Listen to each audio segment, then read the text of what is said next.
todo el mundo la vea y si aunque no se os conteste inmediatamente, al cabo de 2 o 3 días os llegará la contestación, tanto si es de la Miren como si es del Miguel, ¿vale? Creo que no me dejo nada de decir. Muchas gracias a todas y a todos por estar presentes y aprovechemos las charlas porque es muy importante dotarnos de argumentos válidos para la lucha que tenemos enfrente. Gracias. La grabación, Tommy, la grabación. Ah, sí, bueno, que la conferencia, como sabéis, se grabará.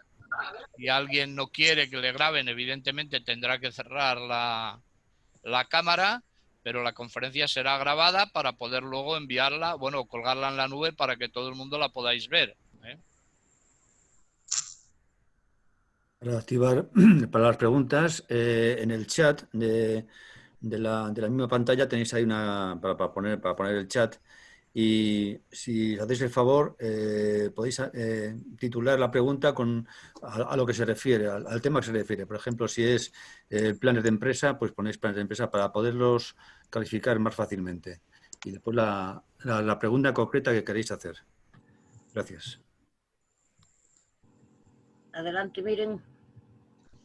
Bueno, pues buenas tardes a todas y a todos y muchas gracias por disponeros a escucharnos durante un ratito. Esperemos que nos sea interesante, útil y casi hasta agradable, sería deseable. Yo voy a suponer, o he supuesto en la preparación de esta charla, que prácticamente todas vosotras estáis familiarizados con el tema de las pensiones.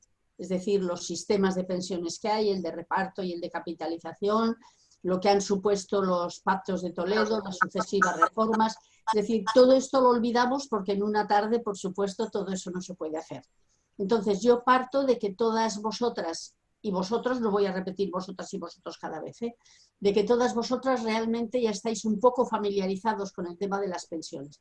Y me voy a dedicar sobre todo a comentar algunos aspectos, tampoco todos, del informe que ha hecho la Comisión del Pacto de Toledo y que ha entregado el 25 de octubre pasado, es decir, la semana pasada. En principio ya me parece curioso cuando esa comisión ha presentado su informe. Llevaban 4 años y pico trabajando con ese informe para presentar las recomendaciones. Un montón de gente a juzgar por la fotografía y por lo que dice el informe, el número de personas que dice el informe, cosa que está muy bien que haya representaciones de muchos ámbitos de la vida. Pero es curioso que la presentación se haya hecho en medio de una terrible pandemia, que ellos no tienen la culpa ni se puede imaginar nadie cuándo se iba a acabar o cuándo no se iba a acabar. Pero lo que sí es más curioso es que se presenta justo la víspera de la presentación de los presupuestos generales del Estado, que han dado muchísimo trabajo, que están dando muchísimo trabajo y que es un documento extraordinariamente importante. Y entonces, no sé, a mí por lo menos me llama la atención que coincidan, que el martes se presente esto y el miércoles se presente el otro. No sé si después de 4 años de debates no hubieran podido encontrar un día en el que se hubiera hablado solamente de las pensiones y no al día siguiente corriendo otra vez hablar del presupuesto, que es un documento más importante todavía que el de las pensiones. Entonces, me parece a mí mucha casualidad, me parece a mí mucha casualidad, no sé si es mi mala intención la que me lleva a pensar que se trata un poco de que no se haga demasiada sangre con la presentación de ese documento. Como sabemos seguramente, el documento no son nada más que una lista de recomendaciones.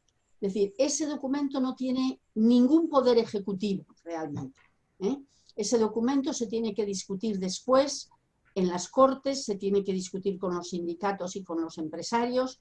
Es decir, son solamente unas recomendaciones y eso lo dicen, o sea, son recomendaciones y todo el tono del documento, para los que lo hayáis visto, habréis visto que son recomendaciones. Es decir, que lo que viene ahí en ningún momento quiere decir que va a pasar, sino que es un planteamiento para discutir y, una vez más, dependiendo de la correlación de fuerzas, unas cosas ganarán, otras. Es decir, todavía no está ganado nada ni perdido nada.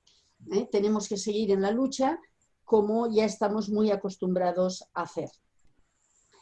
Pero darnos cuenta de que ese documento no tiene esa fuerza y que tenemos que seguir empujando para que los asuntos que nos interesan de esas recomendaciones se aprueben después en el documento final de tipo ejecutivo. De todas formas, vamos a comentar un poco esas recomendaciones porque es la base sobre la que va a seguir luego toda la discusión. No sé qué más entrarán. Otra cosa que también me parece curiosa es que los empresarios estén discutiendo el tema de las pensiones, cuando realmente ellos participan muy poco en el tema de las pensiones, como comentaré más adelante, y que sin embargo los empresarios estén presentes, pero las mareas pensionistas no. Es también otro aspecto que nos deja un poco dudosos. De todas formas, en estas recomendaciones, yo creo que hay que empezar por decir que gracias a la lucha de los pensionistas, gracias a que se han dado cuenta que durante varios años los pensionistas se han decidido a pensar que quieren unas cosas y que quieren luchar por ellas y que están dispuestos a luchar por ellas, gracias a esa lucha, estas recomendaciones han ido algunas de ellas en una dirección. Quizá también el que haya un gobierno más o menos de coalición pueda haber ayudado, pero de todas formas es la lucha de los pensionistas la que les ha llevado, yo diría, a preocuparse un poco, porque los pensionistas somos 9 millones y los pensionistas, si nos enfadamos, pues podemos tener bastante influencia en cualquiera de los partidos que aspiran a gobernar. Y por lo tanto es esta lucha realmente la que ha llevado a distintas mejoras en estas recomendaciones. Insisto que tienen que después llevarse a cabo. ¿Cuáles son estas mejoras? Tal como yo las veo. Hay muchas y solo he elegido unas pocas, las que me parecen más relevantes, porque para todas no podemos hablar. Pero yo diría que ha sido muy importante la afirmación de que las pensiones públicas son sostenibles.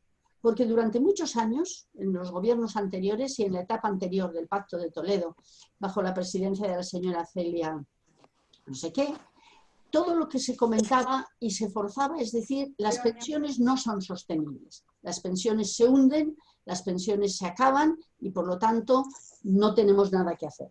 Bueno, pues a mí me parece importante, porque el mundo de los principios también es importante, que se consiga, que se diga públicamente, el ministro ahora de la Seguridad Social también lo ha dicho, pero la Comisión del Pacto de Toledo también lo dice, que las pensiones públicas pueden ser sostenibles. Es decir, que no hay por qué partir de la base de que las pensiones públicas no son sostenibles. Este es un punto, a mi juicio, importante. Por otra parte, se ha conseguido también que la revalorización de las pensiones se haga según el IPC, frente a las propuestas de la reforma de 2013, que se quería que se hicieran según un índice de sostenibilidad que tenía una fórmula complicadísima, pero que siempre daba lugar a pensiones más bajas que las del IPC. Entonces, esa también es una ventaja. Y además las pensiones mínimas se van a revalorizar por el doble del IPC y se dice que las pensiones se revalorizarán el 0,9 y las pensiones mínimas un 1,8. Bueno, pues eso también es un punto, digamos, positivo. Pero hay dos cosas que habría que comentar respecto a esto. Por una parte, que esta IPC, que se revaloricen por el IPC, es solo para un año. Es decir, no se ha conseguido que lo del IPC se integre ni en los presupuestos ni en la Constitución. Es algo que un año hemos ganado, pero que no quiere decir que al año siguiente no lo volvamos a perder. Es decir, que tenemos que seguir luchando enérgicamente. Y además, el otro punto que a mí me preocupa un poco es que en la letra pequeña de las recomendaciones, la letra grande dice esto y la prensa recoge esto, pero en la letra pequeña de las recomendaciones dice algo así como que no estaría mal que se puedan incluir otras cosas en la consideración del índice de revalorización. Y entonces dice qué cosas se pueden incluir y a mí me parece que dice exactamente lo mismo que decía el índice de sostenibilidad de la reforma del PP de 2013. No es una recomendación con fuerza, pero allí está. Es decir, cuidado, porque si no estamos alerta, lo que es este año el IPC puede pasar, incluso este mismo año, porque igual no se aprueba, pero incluso en años posteriores puede pasar a esos otros índices de sostenibilidad que parecían muy complejos matemáticamente, pero que realmente era una manera de rebajar el índice de actualización. Que es decir, para este año el IPC sí, pero no sabemos qué va a pasar en el futuro. Otro de los aspectos que a mí me parecen positivos es que se plantea que los gastos no contributivos que hoy en día paga la Seguridad Social, es decir, ya sabemos todos que las pensiones se pagan con las contribuciones de los trabajadores en activo. Pero con ese dinero no solamente se pagan las prestaciones de las pensiones, sino que se le pagan otras muchas cosas. Por ejemplo, las subvenciones a la tarifa plana, por ejemplo, se pagan subvenciones a la creación de empleo y a una serie de cosas que no son pensiones.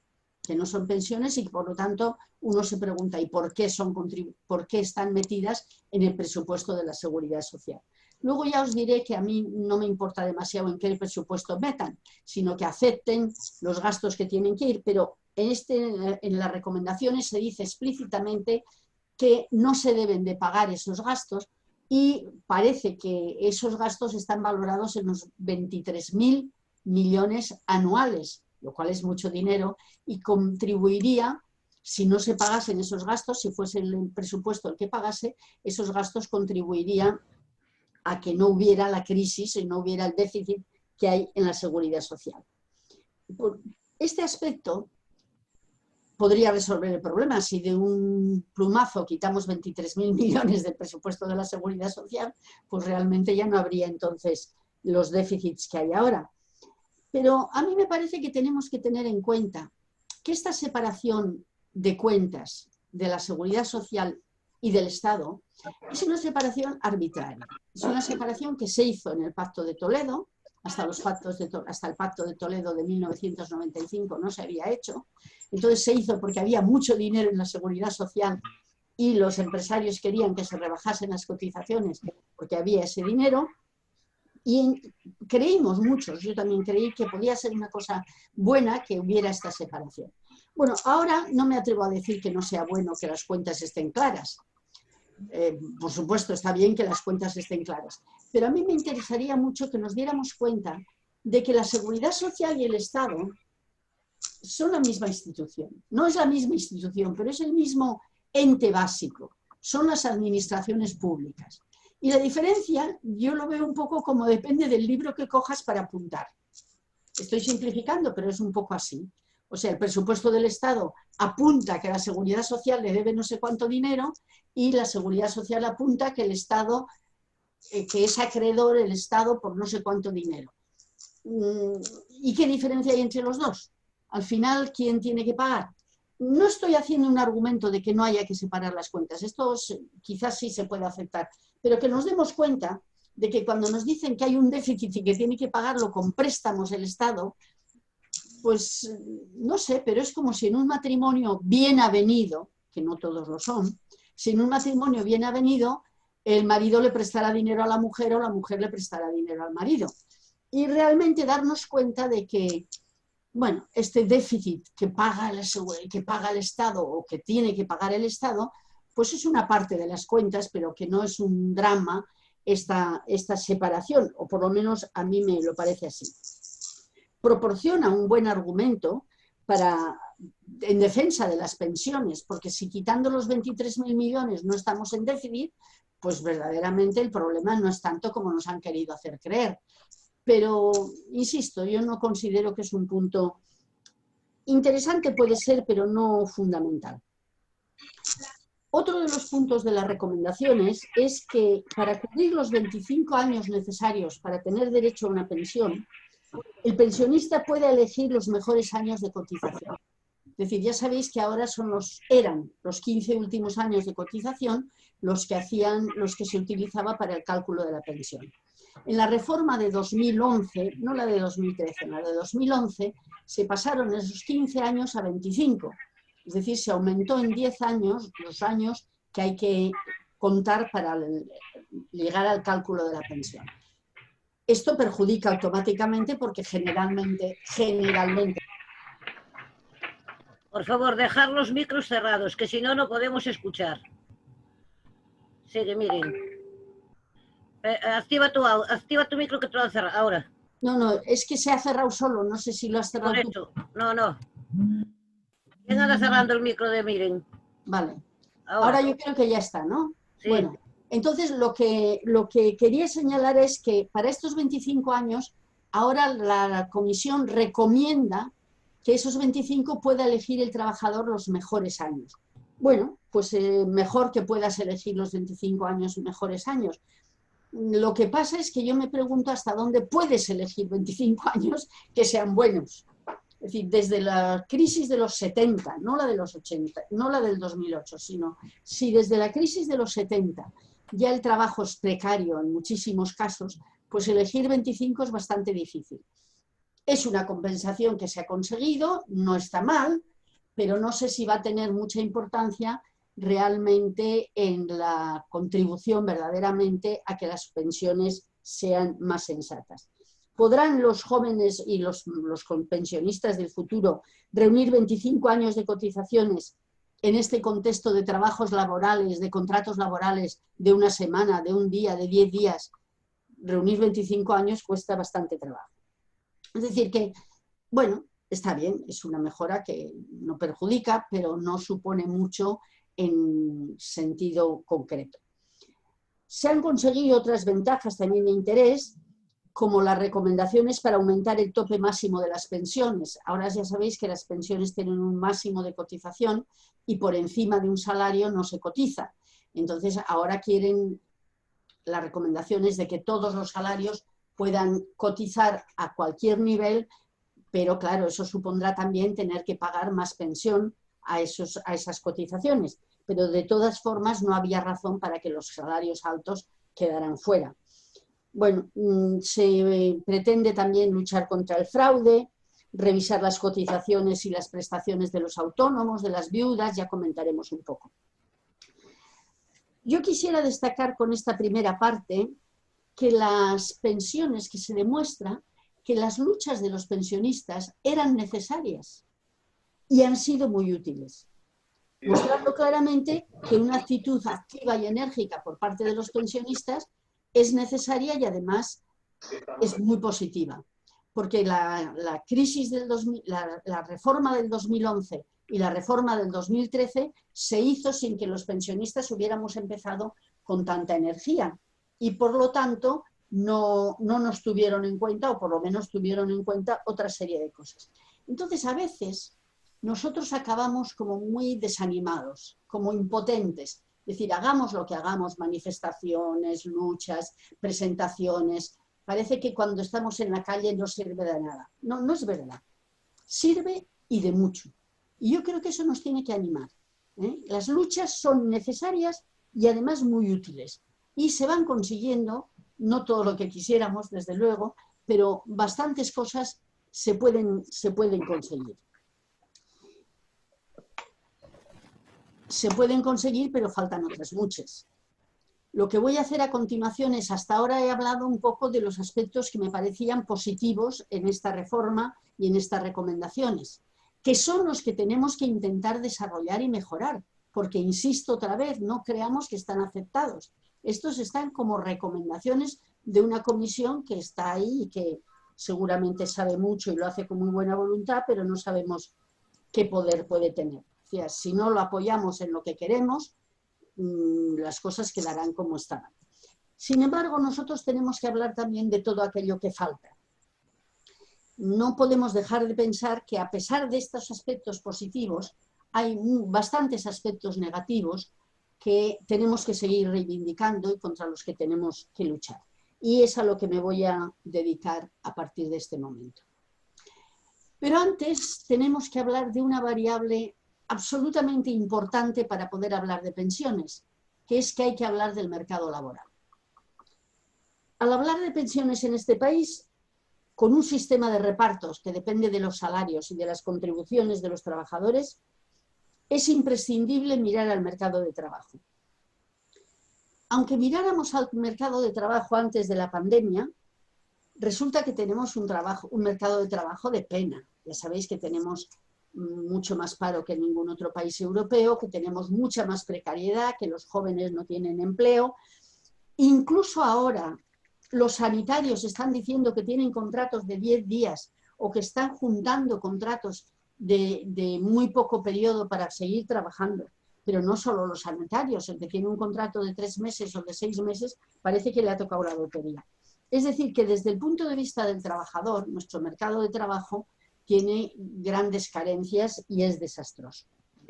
Y de eso hay que partir, porque ahora veremos en un segundo que hablar de ciertas cosas y de ciertas recomendaciones sin tener en cuenta realmente qué mercado de trabajo tenemos, pues es como la carta a los reyes. Además, si miramos el futuro del mercado de trabajo, tampoco se presenta más atractivo. No hablo de la pandemia es una cosa que esperemos ya pase. ¿Pero quién está jugando con los micros? Ya lo sé, pero no sé qué pasa que se apaga. Josep, yo creo que Josep, ya está bien. apagando. Ahora yo creo que está bien, ¿no? sí. Sí, ahora está bien. Pero es que se apaga. Yo creo que es que tú, Isa, Hay, apagas hay una persona encargada de los micros. Sí. Bueno, no pasa nada. Si se apaga, se enciende otra vez y ya está, ¿no? No es grave. Bueno, pero si miramos al futuro del mercado de trabajo, pues no parece que se presenta mucho mejor que lo que está siendo ahora. Hay muchos autores que trabajan el tema que consideran que con las nuevas tecnologías habrá muchos menos puestos de trabajo los que serán necesarios. Otros, sin embargo, autores que también estudian el tema, consideran que no, que siguen haciendo falta porque un capitalismo sin trabajadores no se entendería, ¿no? Pero, de todas formas, sin entrar en esa discusión porque nos llevaría por otros cauces, yo querría comentar la importancia que tiene ver que los mismos contratos de trabajo son lo que están cambiando radicalmente. Porque todos sabemos que cada vez más lo que está pasando es que hay trabajadores autónomos que están trabajando a destajo simplemente.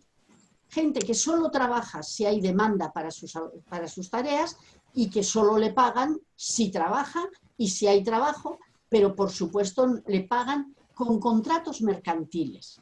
Es decir, en vez de hacer un contrato de trabajo como asalariado, disimuladamente le hacen un contrato mercantil, pero en un contrato mercantil no hay derechos sociales. Son dos socios que negocian y, por ejemplo, Amazon y todos los trabajadores que están allí resulta que pueden decir que están haciendo un contrato mercantil.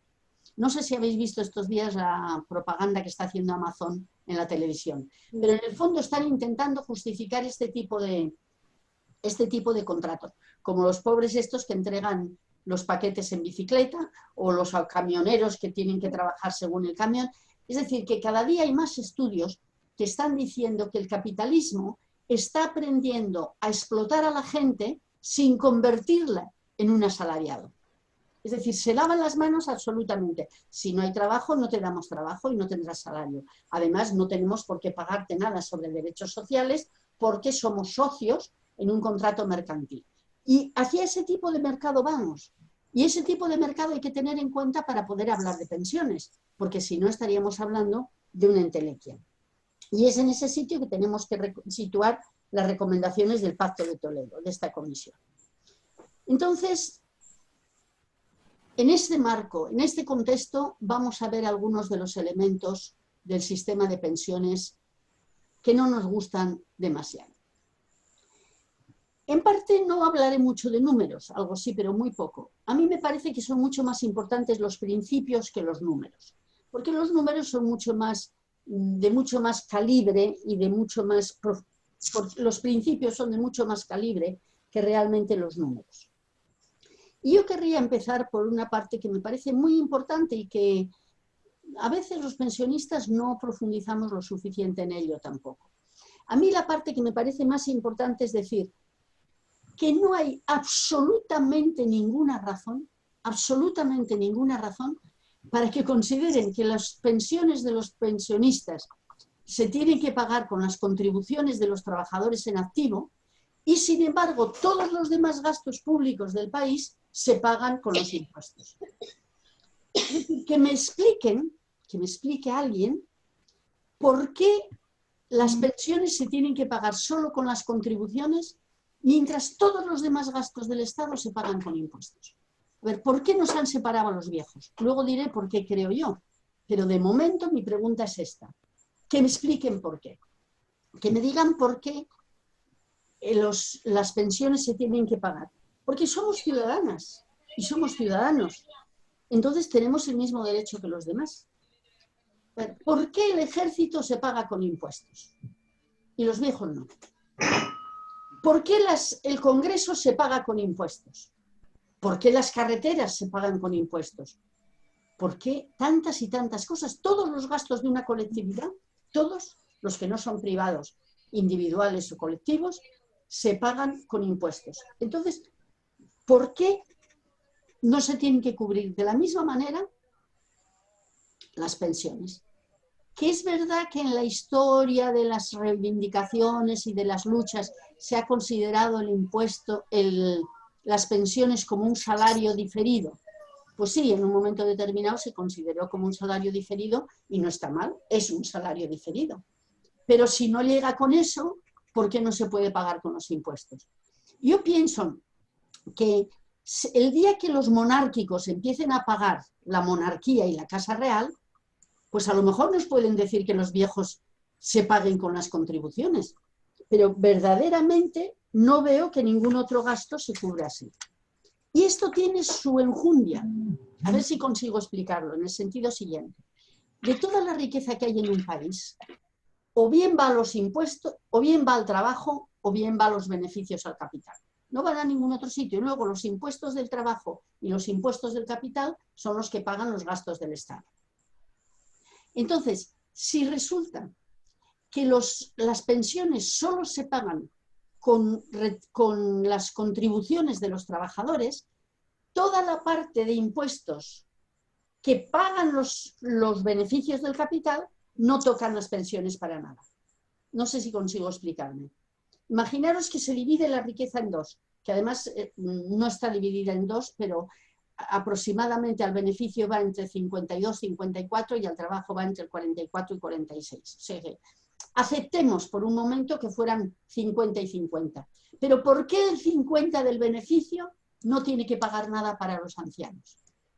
Es que no son parte de la sociedad, pero a ellos les viene estupendamente. No habréis oído nunca reivindicar a los empresarios ningún cambio en el sistema de pensiones.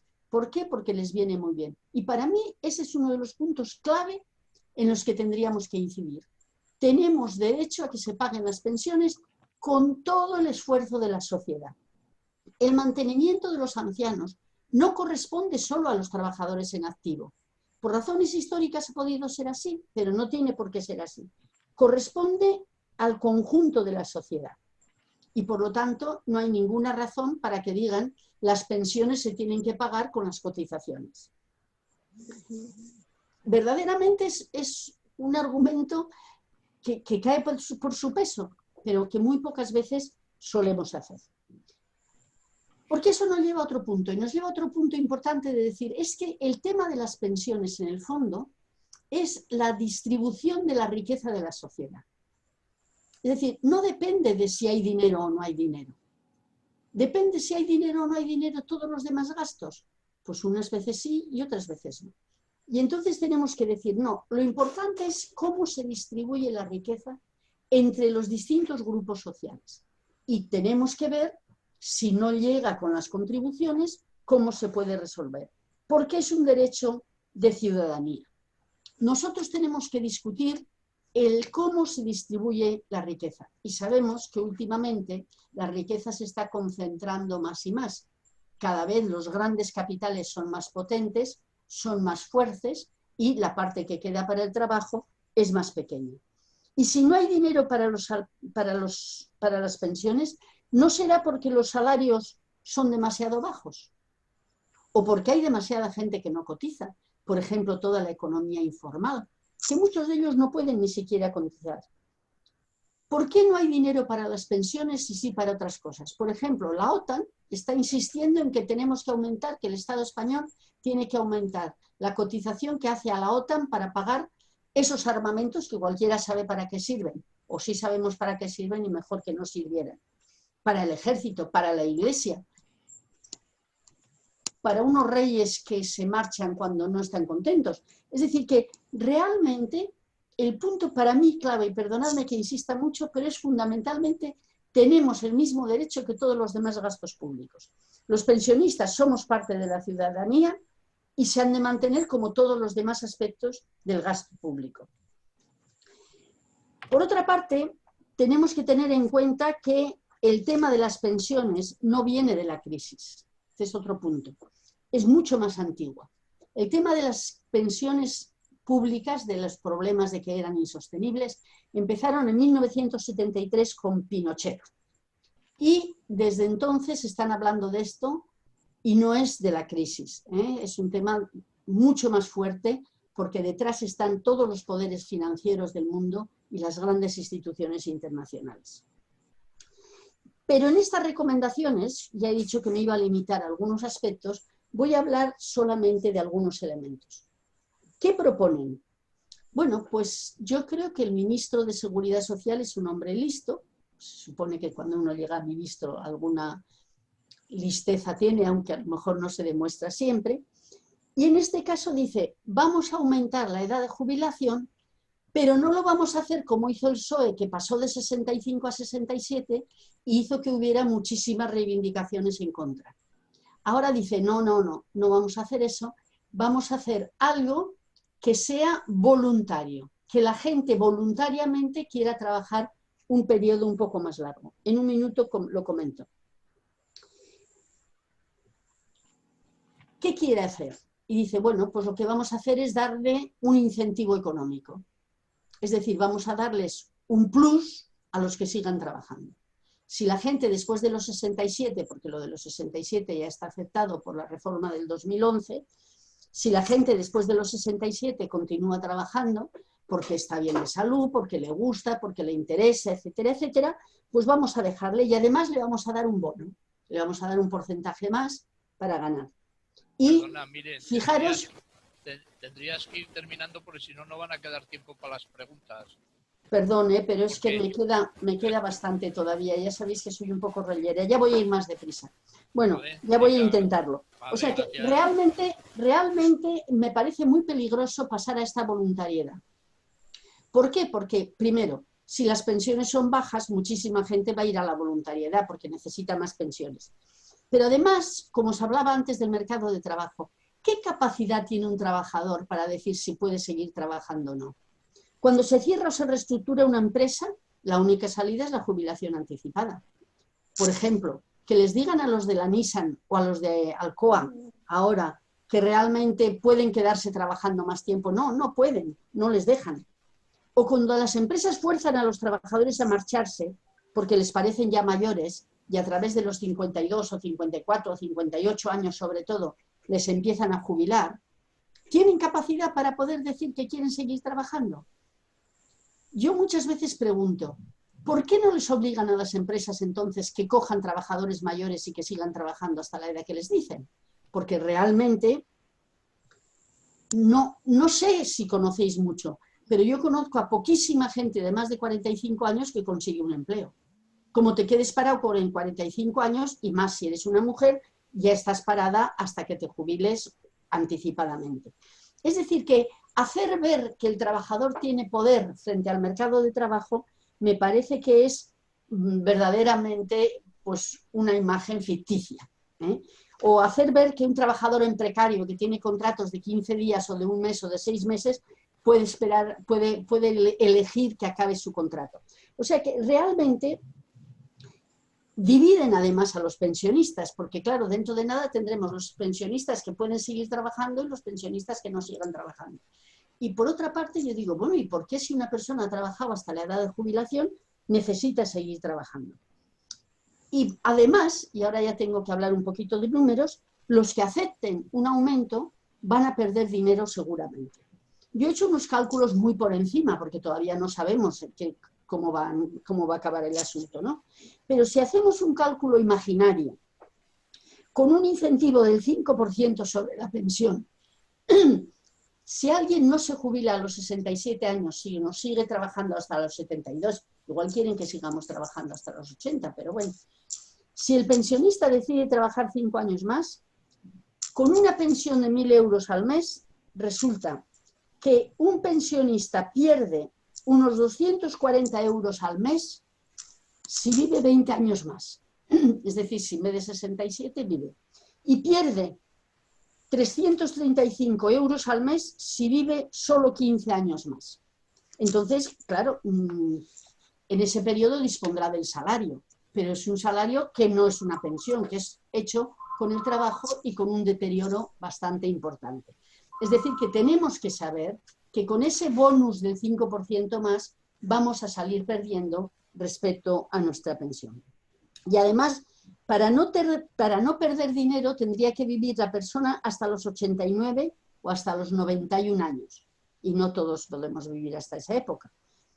O el incentivo de la pensión, en vez de un 5%, tendría que ser entre un 32 y un 37%. Es decir, con números muy sencillos y burdos, verdaderamente perderíamos dinero con ese planteamiento. Pero como me riñe Domi, voy a correr y hablar del otro aspecto que me parece muy, muy grave de estas recomendaciones, que es el planteamiento del estímulo a las pensiones privadas de empresa. Ya sabéis que los pensionistas nos hemos quejado mucho de por qué se hacen exenciones fiscales a las pensiones privadas. Ya sabemos por otras vías que las pensiones privadas son un desastre para los pensionistas. Y entonces las recomendaciones no dicen exactamente eso, pero parecido. Pero el ministro dice, bueno, pues mire, lo que vamos a hacer es eliminar o rebajar las desgravaciones fiscales a los individuos, a las personas que hagan planes de pensiones privados, y sin embargo vamos a aumentar las exenciones, las desgravaciones a los planes de pensiones de empresa. Es decir, de un plumazo ya no hace falta que los 5.000 trabajadores de la SEAT quieran hacer voluntariamente planes de pensiones privados, sino que su comité de empresa va a decir que sí, que una parte del aumento de salarios vaya directamente a un plan de pensiones privado hecho con los entes financieros, privados también. Es decir, que realmente a mí esta recomendación me parece un poco diabólica, verdaderamente, porque nos damos cuenta que de un plumazo dicen, no, si ya os damos lo que queremos, vamos a rebajar las subvenciones a las empresas, a los planes de privados de empresa, pero de repente vamos a meter una subvención mayor para los planes públicos. Es decir, van directamente a un nuevo plan que explica en un informe del año 2005 el Banco Mundial, de decir, hay que hacer que haya un primer pilar, que dicen ellos, que sea de tipo asistencial, que todo el mundo tenga algo, los 400 euros esos que dan a la gente cuando ya no tiene nada más, pero hace falta que el pilar contributivo público, es decir, el sistema que tenemos ahora en España, que es obligatorio, un pilar contributivo público, poco a poco vaya pasando a ser un pilar contributivo privado. Y que ese dinero por convenio pase directamente a la banca privada o a una compañía de seguros. Es decir, los empresarios y los sindicatos van a decidir que el plan de pensiones privado va a afectar a toda la empresa. Dicen que se podrá renunciar, pero si intentáis renunciar de verdad, los que ya lo tienen, porque los empleados públicos ya lo tienen, saben verdaderamente que es muy difícil renunciar a ese plan de empleo público. Y a mí esto me parece verdaderamente escandaloso. Me parece escandaloso porque es de un plumazo privatizar las pensiones de prácticamente muchísimos empleados públicos y de muchas empresas grandes, y cada vez de más. Y esto, lo que yo les preguntaría a los sindicatos es, ¿están dispuestos a colaborar en esto? Porque tristemente hay que decir que los sindicatos llevan años ya firmando convenios en esa línea y que son cómplices de la privatización de las pensiones. Y con dolor, pero tenemos que decir que los sindicatos están jugando un triste papel en cuanto a la privatización de las pensiones. Y tenemos que tener en cuenta y exigirles, no solamente a las autoridades, sino también a los sindicatos, que respondan a los deseos y a las necesidades de los trabajadores de este país. Porque además, ¿por qué quieren hacer un sistema privado? Si quieren, si les preocupan tanto la vida de los trabajadores y los ahorros de los trabajadores, eso mismo se lo podrían pasar a la Seguridad Social. Ellos podrían decir, mire, este aumento de salario vamos a hacer que vaya a aumentar las contribuciones de los trabajadores, o a un fondo especial o a un fondo diferente. O sea, ¿por qué rehuir lo público? ¿Por qué hacer ver que lo público no funciona? Puede ser que no funcione, pero lo privado funciona todavía menos, como saben muchos que se han jubilado hace años. Y lo malo de esto es que el Banco Mundial tiene ese diseño, que se está yendo a ese diseño, que las recomendaciones van en ese diseño y que además la Unión Europea refuerza la privatización de las pensiones y ha inventado una cosa que se llama Propuesta para un proyecto paneuropeo de pensiones individuales, que le llama PEPP. Bueno, en este país todo lo que se acabe en PP pues nos hace sospechar un poco. Pero siendo en serio, es decir, ¿hasta dónde hay derecho a llevar los planes de pensiones privados en grupos de empresa? Yo creo que es la parte más negativa de estas recomendaciones. Porque además esto vincula al trabajador a la empresa, en el sentido de decir, bueno, si yo trabajo en una empresa y en esa empresa hacen un plan de pensiones privado, si yo me voy de esta empresa, ¿qué pasa? Y es curioso ver cómo en el fondo ya están preparando las cosas para que más adelante se monten otras cosas diciendo que van a resolver esto. Por ejemplo, van a inventar ahora una cosa que se llama la mochila austriaca, que ya hablaremos en alguna otra ocasión de lo que es la mochila austriaca, que realmente lo que quieren hacer es privatizar las pensiones, ayudar a privatizar las pensiones y abaratar el despido. Entonces, es curioso e interesante ver cómo de un sitio van a ir gradualmente preparando las cosas para otro.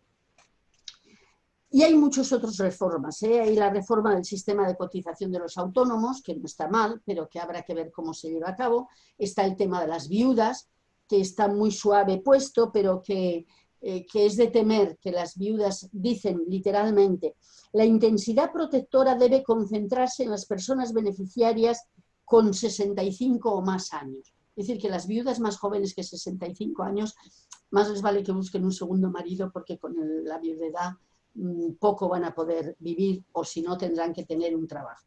Es decir, que hay una serie de aspectos que verdaderamente... Acabo, Domi, déjame.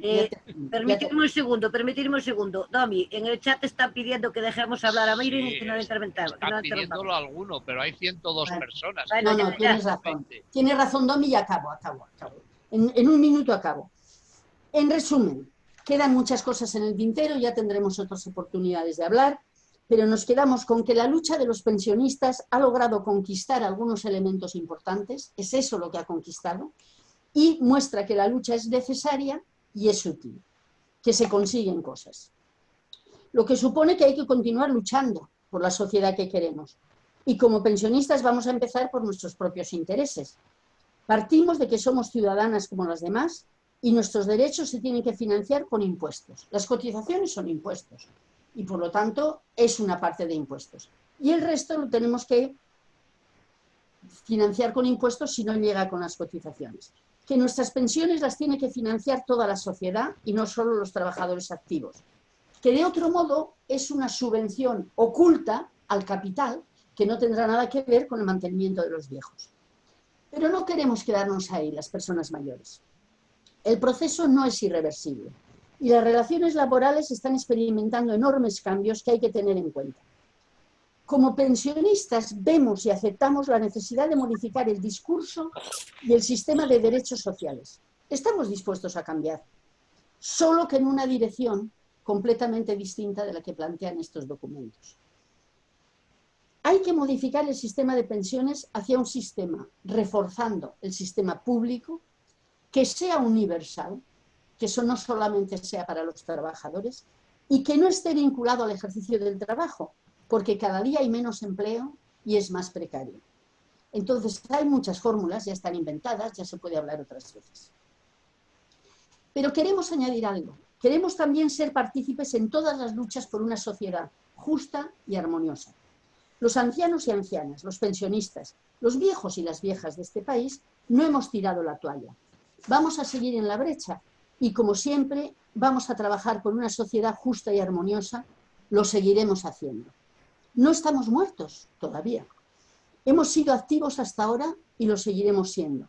El COVID no nos impedirá seguir luchando por una sociedad justa y feliz para todos. Vamos a seguir en la batalla. Muchas gracias. Bueno, Ya he acabado, ¿eh? gracias. Miren, como que sabemos que siempre estás dispuesta a la llamada, pues tendremos más días.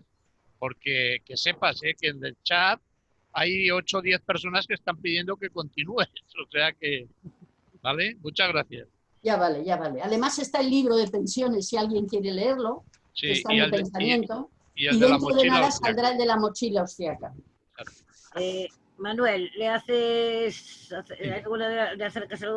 llegar alguna pregunta de esas? Sí, ha habido un bloque de preguntas sobre la sostenibilidad financiera. Y la primera pregunta de Julia Castillo dice que se reconoce la sostenibilidad de las pensiones, pero pregunta que si se reconocen sostenibles, pero si se ha apoyado en los 3 pilares. O sea, además de las cotizaciones, si es apoyada en los otros 2 tipos de pensiones privadas, los de empresa y los particulares. Si es así. Otra pregunta es si sobre el equilibrio financiero de la Seguridad Social, si los préstamos concedidos en el pasado por el Estado a la Seguridad Social se deben de devolver. Otra pregunta, Francisco Canet pregunta sobre creo que se refiere a la separación de fuentes de financiación. Si las cuentas de la Seguridad Social solamente deben reflejar los netos, ya que los impuestos van al Estado y la carga de la pensión va por el bruto a las cuentas de la Seguridad Social. Si fueran por el neto, no tendríamos que seguir escuchando el porcentaje que se llevan las pensiones. Ángel Guevara pregunta sobre los salarios bajos y si habría una pensión igual para todos. O sea, si los salarios bajos realmente es el problema, que si habría una pensión igual para todos.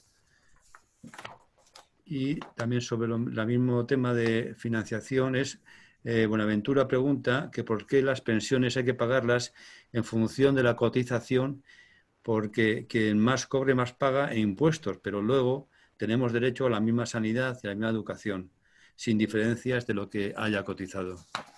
Eso con respecto a la financiación. Si quieres, después hay otras preguntas sobre sindicatos y sobre autónomos. Bueno, yo intentaría contestar a estas y después lo hacemos otra ronda de preguntas. ¿Os parece así? Sí. Tenemos ya a Miguel, con lo cual responde si es ahora a estas preguntas y después, en todo caso, que se le da paso a Miguel. Y Claro, a continuación primero las Miguel y preguntas, luego y a veremos. continuación todas las preguntas. Ahora responde estas. Bueno, respecto a la sostenibilidad financiera, lo que dicen es tajantemente que las pensiones son sostenibles si no pagan los gastos que no son de contribuciones. O sea, que no hablan del tercer pilar. Lo que pasa es que luego, es que aquí hay que juntar un poco las cuestiones políticamente correctas. Después sí que dicen que las pensiones serán complementarias. Pero es un poco la impresión de decir, bueno, las pensiones serán decentes para todos y el que quiera más que ahorre. Y yo creo que esto es un engaño porque no son las pensiones decentes para todos. O sea que realmente la sostenibilidad financiera hablan sin tener en cuenta el tercer pilar, pero luego por la puerta de atrás entra el tercer pilar. Si hay que devolver las prestaciones, pues yo diría que no, porque si estuvieran si estuviera claro, a ver, es que el punto principal para mí es que si no llega con las cotizaciones, las pensiones se tienen que financiar con impuestos. Y entonces no veo que se tuvieran que devolver los préstamos. Esto de los préstamos no es nada más que una ficción, ya he dicho, porque la Seguridad Social y el Estado salen del mismo bolsillo, digamos así, y realmente yo creo que no habría por qué devolver los préstamos. Y además hay toda una deuda histórica, que hoy no nos ha dado tiempo de hablar de muchas cosas, pero hay una deuda histórica por el cual el Estado le debe a la Seguridad Social. Entonces yo creo que se podría argumentar que no se devuelvan esos préstamos. Pero todo esto es cuestión de negociaciones y de fuerza política, ¿eh? O sea, esto no tiene nada que ver con la técnica, es simplemente quién tiene más fuerza política. Si la seguridad social es neto o bruto, bueno, pues vuelvo a insistir, o sea, no importa mucho si es neto o bruto, si queda claro. La seguridad social es un derecho y las pensiones son un derecho. Y los derechos se tienen que cubrir. Y si no hay dinero, pues habrá que ver de dónde se tiene que sacar. Y si se tiene que sacar de otros gastos, pues yo creo que se podría hacer un referéndum y que nos dijeran si preferimos que haya más ejército o mejores pensiones. Esto sería un instrumento bien democrático, ¿no? Y seguramente ese referéndum yo pienso que lo ganaría alguna visión de que mejorasen las pensiones. O sea que realmente, por eso yo vuelvo a los principios. Si estamos seguros que tenemos un derecho y que ese derecho nos corresponde como ciudadanas y ciudadanos, entonces se tiene que sacar el dinero de donde sea. Y si hay que eliminar otros, pues ya veremos cómo se reparte. Pero simplemente lo que no podemos aceptar es que nos digan no hay dinero y ya está, ¿no? Porque entonces, bueno, pues no hay dinero, que se elimine el ejército, no hay dinero, que se eliminen las cortes, no hay dinero, que se eliminen tantas y tantas otras cosas. Si los salarios bajos, ¿hace falta una pensión igual? Bueno, si viviéramos una sociedad igualitaria, pues igual haría falta una pensión igual. Pero no vivimos, desgraciadamente, una sociedad igualitaria. Y entonces yo creo que la posición que tienen los pensionistas en este momento de decir un salario, una pensión mínima que permita vivir sin lujos, porque con 1.084 euros no se llega muy lejos tampoco, pero si tenemos un salario mínimo, una pensión mínima que sea igual para todos y después el que haya cotizado más, que cobre un poco más, pues en una primera etapa no me parecería mal. Si hacemos una sociedad más igualitaria, ya hablaremos del tipo de pensión. Pero una pensión mínima sí me parece imprescindible. Y la última pregunta era si las... si las pensiones se pagan según lo que uno gana, pero después las prestaciones del estado del bienestar son las que son iguales para todos. Si vas al hospital, te tratan igual si cotizas esto o cotizas lo otro. Y yo diría, bueno, menos mal que son iguales. Menos mal que nos tratan igual. Yo creo que eso es uno de los principios fundamentales de una sociedad, una cierta solidaridad. Los que tienen más, que paguen más, para que los que tienen menos puedan vivir decentemente. O sea, yo pensar que lo mío es mío y solo para mí, pues haría que los millonarios tengan, como es ahora, ahora es así, tengan pensiones fantásticas y los demás no tengamos pensiones decentes. Yo creo que una sociedad sana y una sociedad justa exige que los que tienen más paguen más. Y no voy a ir pensando que como yo ya cotizo un poquito más, porque los trabajadores ninguno somos muy millonarios, si yo cotizo un poco más, voy a tener que exigir que en el hospital me traten mejor o que a mis hijos les enseñen mejor en la escuela o que si soy vieja me traten mejor. Yo creo que una sociedad, entre otras cosas, tiene que ser fundamentalmente solidaria. La cuestión es que los que tienen mucho no pagan, eso es otro tema, y que los que tienen mucho tendrían que pagar más. Porque ahora la propuesta que hacen para la reforma fiscal de que los que ganen más de 300.000 euros al año que suban las pensiones, que suban los impuestos, la verdad es un poco ridículo porque resulta que solo hay 16.000 personas en España que ganan más que 300.000 euros. Yo ya me conformo con 290.000. ¿Qué les parece a ustedes? No nos iría mal, ¿no? Y sin embargo están hablando de 300.000. No, pero yo creo que como principio una sociedad tiene que ser consolidaria con los que menos tienen y por lo tanto hay que luchar para que los de abajo suban, pero que a un nivel todos tengamos la posibilidad de una situación decente, aunque unos tengan que pagar más que otros. Y lo dejaría aquí porque Miguel ya está enfadándose conmigo porque le quito el tiempo. Vale. Hola Miguel, otra vez. Una vez más. Bueno, ya somos una pareja casi de hecho, Miguel. Pareja de hecho. Casi. Bueno, antes de presentar y muchas gracias por escucharme. Oh, perfecto. Está la gente encantada contigo. Antes de presentar a Miguel Arenas, os recuerdo que el viernes que viene tendremos una conferencia sobre las EPSV. Sabéis que el gobierno va a coger el modelo de Euskadi, de las EPSV, para implantar las pensiones de empresa en el resto del Estado. Y es conveniente que tratemos este tema. Pues el viernes trataremos este tema. O sea que os recuerdo una vez más que os podréis apuntar a la conferencia, que aviséis a todo el mundo que pueda estar interesado para que se apunte a la conferencia, y ya que tenemos estas nuevas tecnologías y las podemos aprovechar, aprovechémoslas para dotarnos de argumentos válidos, ¿vale? El siguiente ponente es Miguel Arenas. Miguel Arenas es abogado del colectivo Ronda, especialista en temas de seguridad social y profesor de la Universidad de Barcelona. Yo le conocí a raíz de poner la demanda, también ha sido el que ha llevado la demanda mía hasta el Tribunal Europeo de los Derechos Humanos. Y le conocí a raíz de poner la demanda en primera instancia, que primero fue al juzgado de lo social, y recuerdo mucho cuando íbamos a hacer charlas, que íbamos por San Adrián y por aquí, por la zona cerca de Barcelona, y íbamos a hacer charlas él y yo, y había 2 personas o 3 escuchándonos, pero bueno, era un trabajo que había que hacer. Yo siempre digo picar piedra. Este es Miguel Arenas, ¿eh? O sea, la Miren yo creo que es nuestra mejor embajadora, nuestra mejor guerrillera, ¿eh?, del movimiento pensionista, y el Miguel y el colectivo Ronda son unos ayudantes tremendos para el movimiento, ¿vale? Con vosotros, Miguel Arenas. Gracias, Miguel. Todo tuyo. Pues muchas gracias, Domiciano, por la presentación y buenas tardes a todos. Encantadísimo de compartir espacio con vosotros, y hablar después de Miren siempre es muy complicado. Deja el pabellón demasiado alto. Pero bueno, nada, yo no voy a ser muy largo, y lo que voy a hacer es dar mi breve visión sobre el nuevo Pacto de Toledo que se acaba de acordar, ¿no?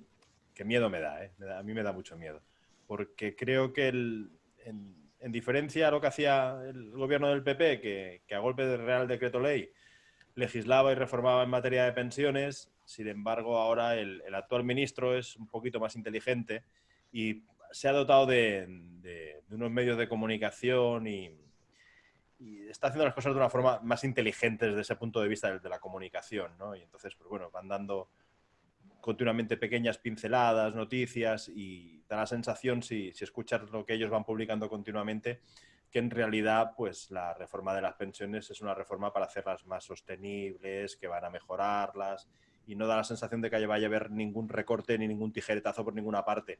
Y yo mucho me estoy temiendo que sí, que lo que va a pasar es que van a dar tijeretazo y va a haber reformas con este nuevo pacto al que han llegado. Bueno, pues sin más preámbulo, entro en las recomendaciones que han hecho, una por una y con una breve pincelada.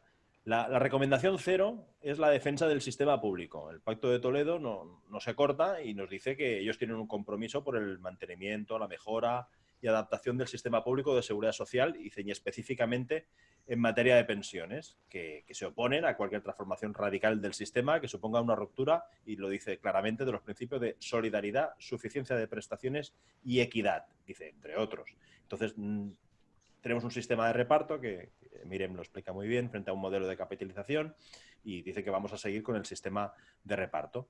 Desde ahí también nos dicen que las cotizaciones sociales se van a mantener como la fuente básica de cobertura de las prestaciones contributivas, dicen sin perjuicio de apoyarse en otros recursos económicos adicionales, dice, como puedan ser transferencias del Estado, ¿no?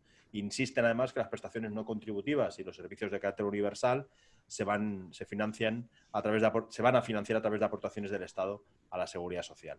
Bueno, eso no es ninguna novedad, solo faltaría, ¿no? ¿Qué quieren? ¿Que los bancos sean los que ya implanten un sistema de capitalización y sean los que guarden los depósitos de cada trabajador? No, evidentemente, no pueden hacer una manifestación que sea diferente a la que han hecho, y un sistema público que descanse en un principio de solidaridad tiene que ser como el actual, con un sistema de reparto, ¿no? Y además así está definido la Ley General de la Seguridad Social. Lo que pasa es que nos engañan, como siempre, y en nuestro sistema no es puro de reparto, también hay capitalización, y la capitalización la llevan a cabo las mutuas de accidentes de trabajo o llamadas mutuas colaboradoras con la Seguridad Social, y luego entraré en eso para explicarlo un poquito. Bueno, la primera recomendación, después de hacer ese preámbulo, es que hablan de la separación de fuentes. Bueno, yo este discurso lo puedo comprar, ¿eh? Porque si lo que dicen es que quieren acabar con el déficit sacando todo aquello que no debería estar incluido dentro de la seguridad social, lo que están llamando gastos impropios, y que dicen que no deberían asumirse con cotizaciones sociales, pues me parece bien que lo hagan y que lo lleven fuera, pero hay que seguir pagando esos gastos impropios, si lo que van a hacer es sacarlos del sistema de pensiones, sacar el sistema de seguridad social y nos van a obligar a que lo financiemos también todos a través de impuestos y nos lo incluyen en el IVA y en el IRPF, pues mal vamos, porque al final lo vamos a seguir pagando los ciudadanos. O sea que mucho cuidado con eso. Yo creo que aquí un poco es desviar la atención y no hablar de lo que importa, que sería subir las cotizaciones a la seguridad social por la parte empresarial, pero eso evitan en cualquier momento manifestarlo públicamente. La segunda recomendación, esta sí que es una batalla que habéis ganado vosotros, es el tema de la subida con el IPC. Ya parece, hasta el PP se ha sumado ya al Pacto de Toledo votando a favor de que las pensiones se actualicen según el IPC, ¿no? Qué poca vergüenza cuando ellos fueron los que nos obligaron a batallar desde el Real Decreto Ley 28/2012 que apuntaba a Domiciano hace un rato, porque congelaron las pensiones primero y después las sujetaron a una verdadera congelación, porque el factor de revalorización que se inventaron, que era del 0,25 durante 4 o 5 años, pues evidentemente eso no era actualizar las pensiones, eso era dejarlas congeladas de facto, ¿no?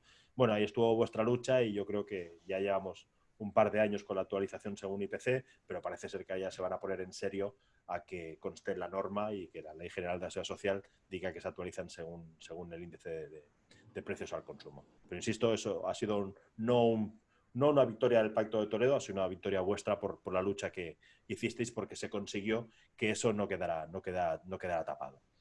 La tercera recomendación es que no tienen vergüenza, la hucha de las pensiones. La han vaciado. El fondo de reserva lo han vaciado completamente. De aquellos más de 66.000 millones de euros que había hace unos años, a los actuales no sé si son 1.300 millones lo que quedan. Y ahora nos dicen que una de las recomendaciones del Pacto de Toledo es volver a llenar la hucha. Pero ¿cómo la van a llenar? O sea, estamos en déficit y todavía no han tomado la determinación de cómo lo van a reestructurar y nos venden que van a volver a llenar la hucha. No sé cómo lo van a hacer, pero además en el contexto de pandemia actual y la situación de crisis que se nos avecina, si no estamos ya inmersos en ella, yo creo que va a ser como bastante complicado. Cuando acabe el efecto de no despidos como consecuencia de los ERTEs, ya veremos lo que viene detrás y eso va a ser una bajada importantísima en materia de cotizaciones a la seguridad social. La cuarta recomendación, se estaba apuntando, veía que en el chat se hablaba de este tema, es el tema de la cotización de los autónomos. Yo creo que es un tema en el que no se acaban de mojar. Yo creo que hay que diferenciar dos tipos de autónomos. Hay gente que es trabajador puro y duro y lo realiza por cuenta propia y es el que es autónomo desde una posición mucho más holgada porque se puede permitir incluso tener empresas o tener a trabajadores contratados. Yo creo que no deben tener el mismo tratamiento y, sin embargo, desde el punto de vista de seguridad social sí que tienen el mismo. Entonces, bueno, pues no puede ser que una persona, dejando al margen el tema de las tarifas planas, como autónomo esté cotizando 270 euros al mes. Eso no lo paga ni un trabajador por cuenta ajena cuando lo retienen de su nómina, su cotización a la seguridad social. Yo creo que es un tema en el que hay que hablar, hay que adaptar el ingreso del autónomo, sus ingresos reales, a la cotización que efectúa a la seguridad social, pero hay que tener en cuenta también esa distinción. La recomendación quinta habla de los periodos de cotización. Yo aquí me enfado muchísimo. Porque nos están vendiendo que se considera adecuado mantener en 15 años el periodo mínimo de cotización necesario para acceder a la pensión de jubilación.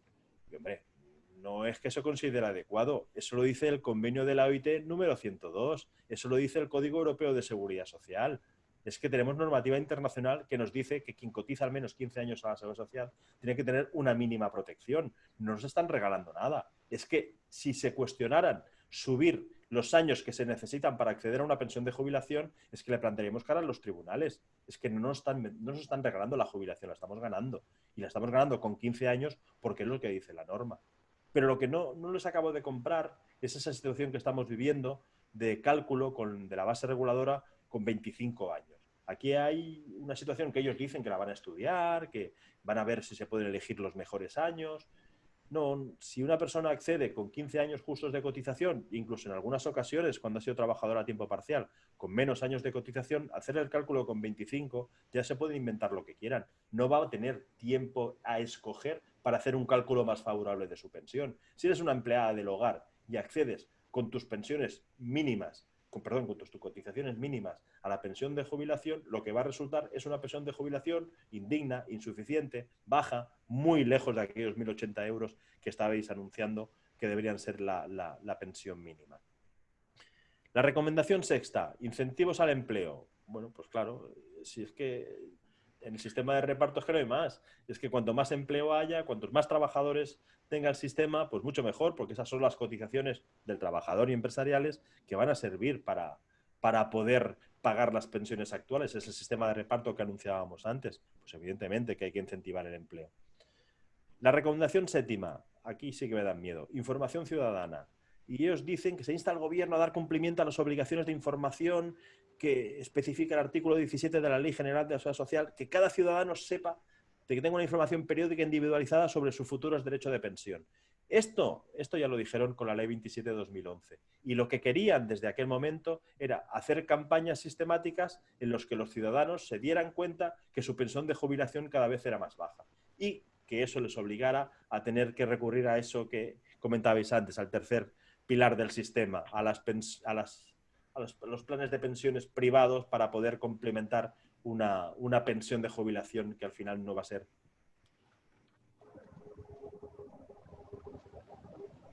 Activa el micro, Miguel. Así. Sí, no es que me había salido un mensaje en pantalla. Pues eso, lo que quieren es que de alguna forma, en esa información ciudadana que nos están trasladando, pues que nos dé miedo y que suscribamos planes de pensiones privados. De hecho, hubo muchas críticas porque en el 2013 no se hizo, querían que se hiciera una campaña masiva de información para que Banco de Sabadell, etcétera, etcétera, etcétera, empezaran a vender sus planes de pensiones. La gestión del sistema, que es la recomendación número 8. Bueno, pues aquí es que ya es el colmo de la vergüenza. Dicen que hay que dotar al sistema de una gestión eficaz, eficiente, etcétera, etcétera. Bueno, ya, pero es que lo primero que tienen que hacer es lo que ellos mismos reconocen, es que cada vez hay menos funcionarios en la Seguridad Social y no se están reemplazando. Hace muchísimo tiempo que las plantillas de Seguridad Social se están perdiendo. Estamos viviendo ahora un momento de absoluta ansiedad y absoluta dejadez de los trabajadores que tienen que acceder a prestaciones de desempleo.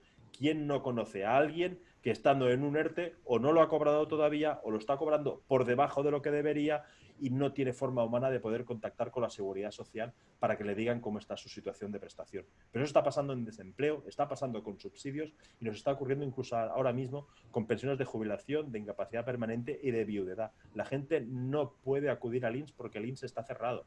Y cuando lo intentan de forma telemática, pues si lo hacen ellos mismos, la brecha digital muchas veces evita que lo puedan realizar de la forma correcta. De hecho, hemos visto los gráficos de pensiones de los últimos meses que están descendiendo, pero están descendiendo porque es que hay gente que no puede pedir su jubilación y eso creo que es un tema muy, muy grave. La recomendación novena, aquí, venga, las mutuas de la Seguridad Social. Las mutuas colaboradoras de la Seguridad Social dice que tienen que estar en el sistema porque además están especializadas, dicen ellos, en servicios traumatológicos, sí, y en dar altas médicas. En eso tienen mucha especialización y en que los procesos de baja médica duren muy poquito. Las mutuas colaboradoras con la Seguridad Social siguen siendo denominadas como asociaciones privadas de empresarios y se dice que sin ánimo de lucro participan en la gestión de la Seguridad Social. Yo quiero un sistema público de pensiones, yo quiero un sistema público de seguridad social y las mutuas son un elemento discordante. Son una entidad privada, no son administración pública y no funcionan con ánimos, no funcionan sin ánimo de lucro, funcionan como tiene que ser, porque al final no dejan de ser una compañía aseguradora, mirando sus propios intereses y no los intereses de los beneficiarios, de los trabajadores protegidos por las mismas. Yo creo que el Pacto de Toledo respalde el funcionamiento de las mutuas y aún lo quiera potenciar más, creo que para mí es una muy mala noticia. Recomendación 10. Lucha contra el fraude. Se la descargan ahí en poco. Hay que luchar contra los falsos autónomos. Pues claro que sí, que hay que luchar contra los riders. No contra los riders, sino contra las empresas que los están utilizando.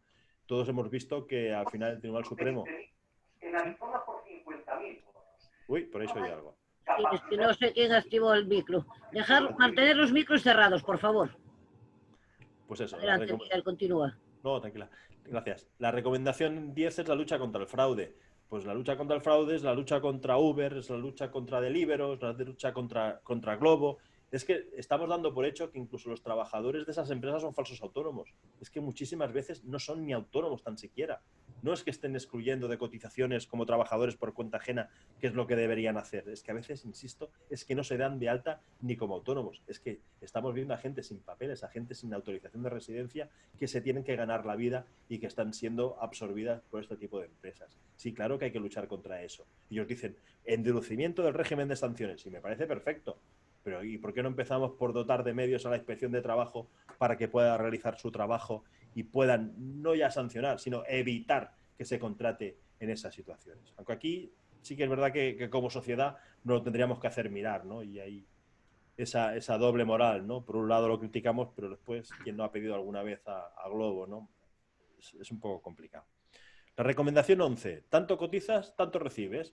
Esta es la gran mentira del sistema, la contributividad. Nos dicen que también dice que el Pacto de Toledo tiene que haber una relación equilibrada entre el importe de la prestación que se reconoce y el esfuerzo de cotización realizado por el trabajador. Eso es expulsar del sistema de protección a los trabajadores más precarios. ¿Qué le están diciendo? Que como aportan poco, tienen que recibir poco. Y eso a mí no me vale. Eso a mí no me vale. Porque uno no elige ser trabajador a tiempo parcial. Uno no elige ser despedido. Uno no elige no tener prestaciones de desempleo. Eso te lo impone el sistema y te lo impone el modelo de relaciones laborales que tenemos. ¿Por qué en vez de hablar de contributividad no hablamos directamente de reformar la reforma laboral y de que tengamos unas condiciones dignas para poder trabajar y unos sueldos en condiciones también? Recomendación 12, la edad de jubilación. Aquí ya es donde el Pacto de Toledo, pues a mí me sorprende más, porque es que no se ha hablado del tema. Hoy tenemos 2 edades ordinarias de jubilación y además injustas, y ya sabéis que yo solo estoy denunciando cuando se interpreta en clave de género. Si has cotizado, estamos en una transitoria, pero cuando lleguemos al año 2027, si has cotizado 38 años y medio, te jubilarás con 65. Y si no has llegado a ese periodo de cotización, te vas a jubilar con 67 años. En esta transitoria que estamos viviendo, en el 2021, la edad de jubilación para mucha gente será ya 66 años. Y eso no está ni en discusión. Lo que ellos discuten y de lo que ellos hablan es que se debe acercar la edad efectiva de jubilación a la edad ordinaria. Pero no nos explican que nos vamos a jubilar con 67 años la mayoría de ciudadanos y especialmente las mujeres que tienen las carreras de cotización más cortas. ¿Por qué? ¿Por qué esa diferenciación? No, de eso no hablamos. Hablamos de impedir que se hagan jubilaciones anticipadas. La recomendación 13. Miedo me da. Viudedad y orfandad. Cuando lo que estaba encima de la mesa, y así gente querida por todos nosotros, como Aina Vidal, lo ha puesto en el Pacto de Toledo encima de la mesa, tiene que haber una equiparación entre las parejas de hecho y las parejas matrimoniales, porque no puede ser que se les exija a una pareja de hecho que tenga dependencia económica y una matrimonial no. No puede ser que se les exija periodos de convivencia de hasta 5 años a una pareja de hecho para cobrar la pensión de viudedad y con un matrimonio baste con un solo día. Son efectos morales. Hay que equipararlos de una puñetera vez. Pues resulta que lo que nos dice la recomendación del Pacto de Toledo es que hay que hacer una reformulación integral de las prestaciones de viudedad. Y eso me da a mí que no va a suponer ni mucho menos que se igualen las prestaciones de uno y de otro, sino que lo que se está buscando, que ya hace años que lo pretenden, es reformar las pensiones de viudedad para convertirlo prácticamente en una pensión asistencial y que solamente se pueda acceder a esa pensión de viudedad cuando estemos hablando de personas de más de 65 años y que demuestren que tenían dependencia económica del causante, de la persona que falleció. Yo creo que hay que estar muy atento a esta reforma porque al final la pensión de viudedad todavía a día de hoy juega como pensión refugio para las mujeres. Del 2.400.000 pensiones de viudedad que tenemos reconocidas en el sistema como viudedad, 2.136.000 son mujeres, solo el resto son de hombres. Si queremos ver la realidad de lo que hay detrás, lo vemos, y si no, pues las vamos a convertir en pensiones no contributivas, que es lo que están buscando. La recomendación número 15. Nos hablan de un sistema suficiente. Pues claro que tiene que ser suficiente, evidentemente que sí, pero no voy a decir mucho más de lo que ha dicho. Miren, y si no se puede pagar con cotizaciones, pues buscaremos otra vía de financiación y punto.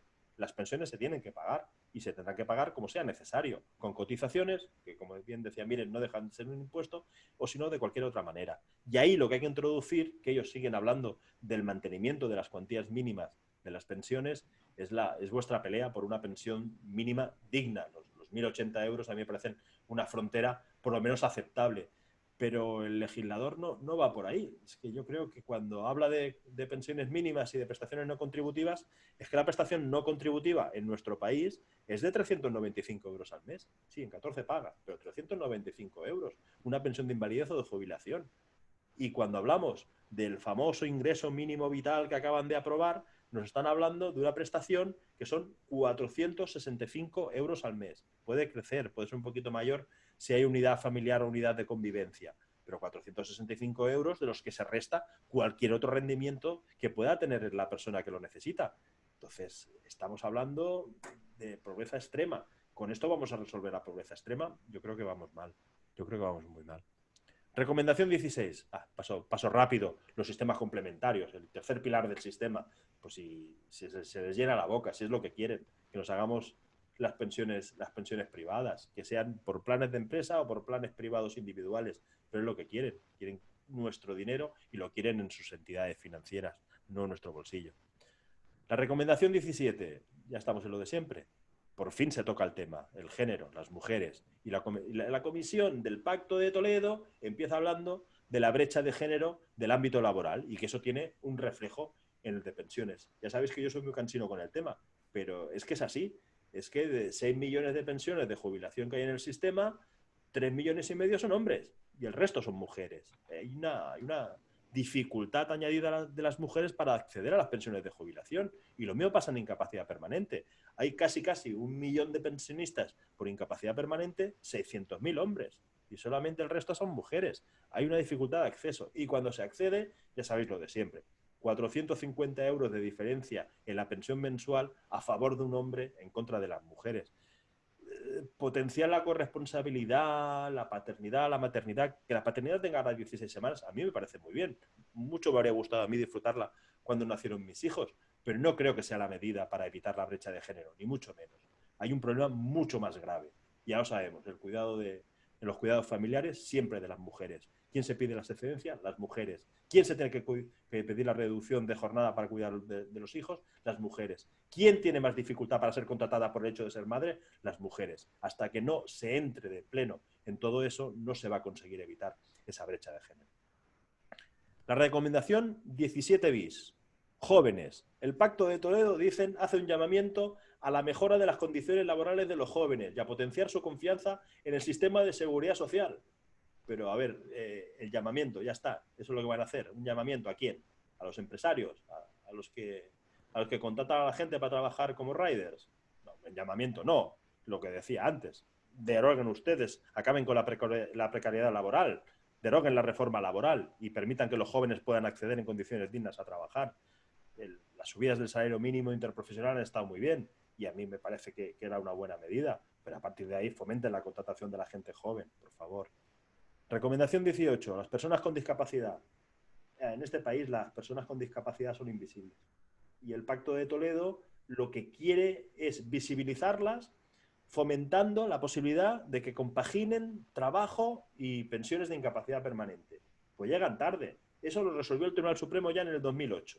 Y en el 2008, cuando salen esas sentencias del Supremo que permiten compatibilizar pensiones con trabajo, aparece una reforma del propio Zapatero, que fue el PSOE en aquel momento, en el que lo deja plasmado legalmente. Es el artículo 198 de la Ley General de la Seguridad Social. ¿A qué quieren jugar ahora? ¿De qué nos quieren engañar? El problema de las personas con discapacidad no es compatibilizar trabajo y pensión, es acceder a un puesto de trabajo que no sea en un centro especial de empleo. Esa reserva del 2% de las empresas para personas con discapacidad, eso es una quimera, eso no se cumple nunca. Y muchas veces las empresas lo cumplen subcontratando con empresas que tienen personas con discapacidad, pero son discapacidades reales. Deja bastante que desear esa situación. Lo que hay que hacer es visibilizarlos y empezar a permitir que las personas con discapacidad tengan el derecho a una jubilación anticipada digna, porque tenemos 2 sistemas de jubilación anticipada por discapacidad y ninguno de ellos es real. El más sangrante de ellos es el de las personas que tienen un 45% por discapacidad y una enfermedad en un listado determinado. Estamos hablando de enfermedades que muchas veces tienen una esperanza de vida que no llega ni a los 50 y pocos de años, ¿no? Entonces, decirle que se puede jubilar anticipadamente con 56, pues es una absoluta quimera. La recomendación 19, los trabajadores migrantes. Bueno, aquí lo que dicen es que hay que atraer a personas migrantes para que se inserten en el sistema y para que coticen y nos paguen las pensiones. Es lo que están diciendo. Lo que no dicen es que estas personas, cuando luego retornan a su país, no pueden percibir el complemento de mínimos porque está sujeto a la residencia en nuestro país. Estas cosas no las explican. Y parece que, creo yo, que cuando tenemos un problema muy grave encima de la mesa, que es el tema de los MENAs, y que solamente se va a arreglar en un sentido, que es en el de integración y educación, lo que se está planteando son cuestiones completamente diferentes y completamente irreales. Voy acabando. La recomendación 19 bis, la digitalización, que os voy a decir que ya no sepáis, ¿no? Es el tema de esa revolución digital que estamos viviendo, de esa revolución tecnológica, y sí, se incrementa la productividad, pero por otro lado parece que se pierden empleos. Bueno, pues yo no creo que sea un reto como dicen ellos, ¿no? Yo creo que el impuesto a los robots, que vosotros habéis defendido muchas veces, pues es lo que está encima de la mesa. Si una empresa es más productiva, pues que cotice más y que tribute más, que tampoco tiene ningún misterio. Lo que pasa es que San Google y compañía ya hacen todo lo posible para que no sea así. Recomendación número 20, la última, el control parlamentario. La Comisión de Seguimiento y Evaluación de los Acuerdos del Pacto de Toledo es una comisión permanente y el Gobierno comparecerá anualmente ante ella para informar de la situación de seguridad social.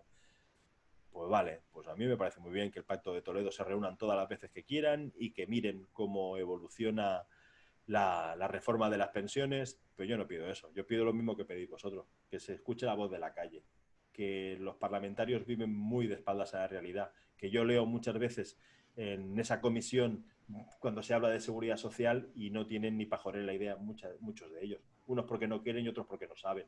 Entonces, vivir de espaldas a la sociedad. Decía yo creo que de forma muy acertada, un miembro de la Dirección General de Ordenación a la Seguridad Social, un miembro de Economistas contra la Crisis, que las pensiones tienen que reformarse, pero tienen que reformarse, tienen que ser sostenibles, dice, pero no solamente económicamente, también dice políticamente, dice también, sobre todo, socialmente. Tiene que haber un pacto, no de Toledo, sino un pacto social de todas las personas que formamos parte de esta nación para ver en qué sentido se tendrían que reformar las pensiones. Pues bueno, yo voy acabando, yo solamente hago ya un corolario y ¿qué digo? Pues que lo que no puede ser, y me parece que es lo que va a ocurrir, es que el Pacto de Toledo sea una excusa para reformar nuevamente el sistema de pensiones, que nos dejen tranquilos, que hasta el 2027 seguimos con todas las transitorias de la reforma de la Ley 27/2011, PSOE, y de la reforma del PP, del Real Decreto Ley 5/2013. Es que eso nadie se plantea reformarlo para hacerlo desaparecer del sistema. Es que, como decía antes, la situación de discriminación con el acceso a la jubilación con 65 o 67 años o la integración de lagunas de las empleadas del hogar con bases cero, que nos están dando lugar incluso hasta el Tribunal Superior de Justicia de Cataluña ha elevado una cuestión al Tribunal de Justicia de la Unión Europea diciendo que eso es injusto y discriminatorio por razón del género. ¿Hacia dónde vamos? ¿Hacia dónde vamos? Yo creo que hacia una nueva reforma de las pensiones. Bueno, yo os espero y ahí estoy con vosotros a ver si desde la calle conseguimos que no lo reformen. Gracias. Gracias, Miguel. Bueno, son las 7:30. Podemos hacer preguntas. Yo creo que hasta las 8 así podemos hacer preguntas, ¿no? Así que venga, ir levantando la manita y os irán dando entrada. Tengo anotadas unas preguntas, si queréis. Mientras van levantando las manos y eso, vete tú haciendo las preguntas esas, Manuel. Sí, Luis alternando las dos cosas. Vale, pues vamos a ver. Luis Páramo pregunta que si sobre la iniciativa, para quienes han cotizado más de 40 años y no se tienen 65 años, si va a haber penalizaciones y si tendremos que esperar a jubilarnos a los 67 años. Y Miguel Ángel García, en el mismo sentido, dice que si debería haber un mínimo de cotizaciones y olvidarse de la edad. Javier Pérez pregunta sobre si la recomendación 0 se tambalea si se admiten los pilares 2 y 3 o se implante la mochila austriaca, y si no es así. Y en el mismo parecido es Marcelino Garrido, dice que si se ratifica la Carta Social Europea, si tendría que repercutir eso en las recomendaciones del Pacto de Toledo y en la futura ley de reforma que se avecina. María Luisa Cid dice que si las subidas superiores al IPC serán con cargo a las cotizaciones sociales para evitar que no se consolide y se convierta en complemento. Y Pep Juárez, para Miren y Miguel, para los dos, pregunta que si creéis necesario por parte del movimiento pensionista la reivindicación de la renta básica universal incondicionada. Y después hay tres preguntas sobre sindicatos que si queréis las hago ahora o si queréis esperamos, que quedaron pendientes de la vez anterior. Pues después, ¿no? Son muchas de golpe. Bueno. Pues, puedo contestar alguna. El planteamiento que se ha hecho del tema de las personas que han cotizado más de 40 años y que no tengan coeficientes reductores de aplicación lo voy a enlazar con lo que he dicho al principio. El Ministerio ahora sabe hacer las cosas muy bien desde el punto de vista de la comunicación. Y ellos han dicho que esto lo hemos traído al Pacto de Toledo, esto se ha hablado y esto está encima de la mesa. Y han dicho que lo van a tener en cuenta, que sería injusto lo contrario. Pero acto seguido dicen, estudio. Lo pasamos al gobierno y que se haga un estudio y ya veremos. ¿Vale? Yo creo que se va a quedar en agua de borrajas, porque lo que quieren es precisamente forzar a que las jubilaciones anticipadas estén más castigadas. Se está hablando ya de aplicar coeficientes, no sobre base reguladora, sino sobre pensión final. O sea que yo creo que va a ser bastante complicado. No nos podemos olvidar de la edad para la jubilación, porque el convenio OIT de disposiciones mínimas dice que tiene que ser 65 años, pero 65 años para todos. No 65 años para unos sí y para otros no.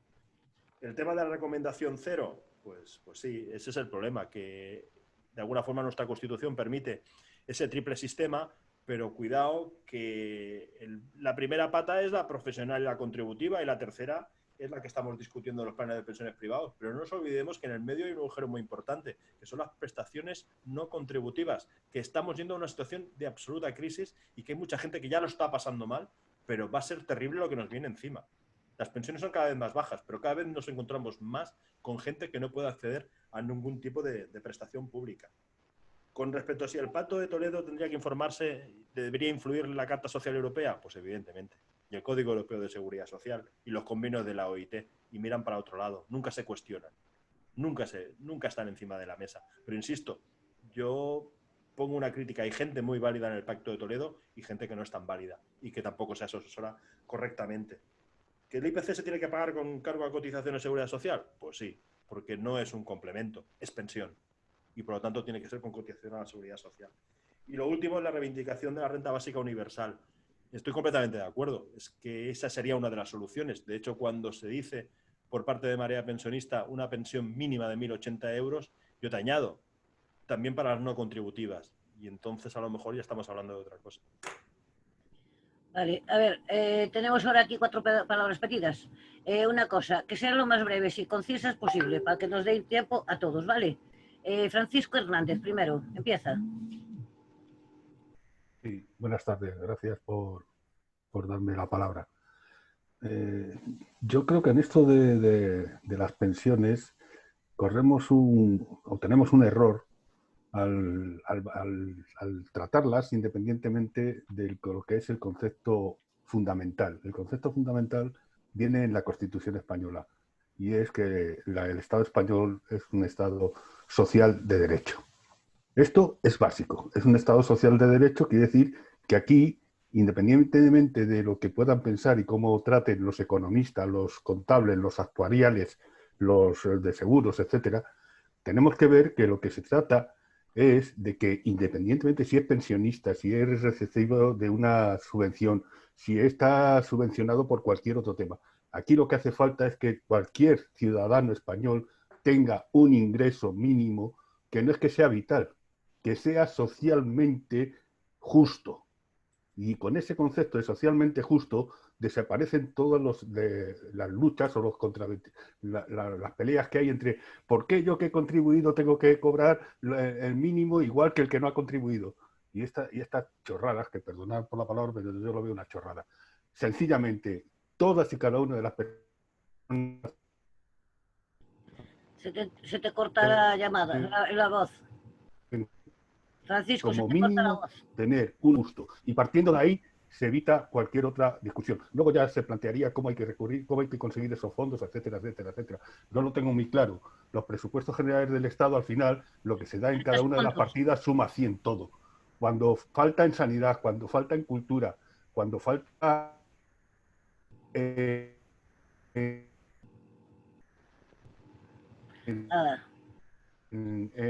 investigación, con cosas que saben que mamandurrias, en robos y en especulación. Muchas gracias. Gracias. Una cosa que se me olvidó comentaros. Vamos a ver, tenemos 2 minutos por cada intervención. Y a los 2 minutos terminaréis o no terminaréis, corto la palabra porque si no, no da tiempo al resto de la gente, ¿vale? Bien. Francisco Hernández. Miguel, miren, cuando queráis contestar me avisáis, ¿vale? Francisco Hernández, adelante. No, yo acabo de... Ah, no, tú ya acabaste.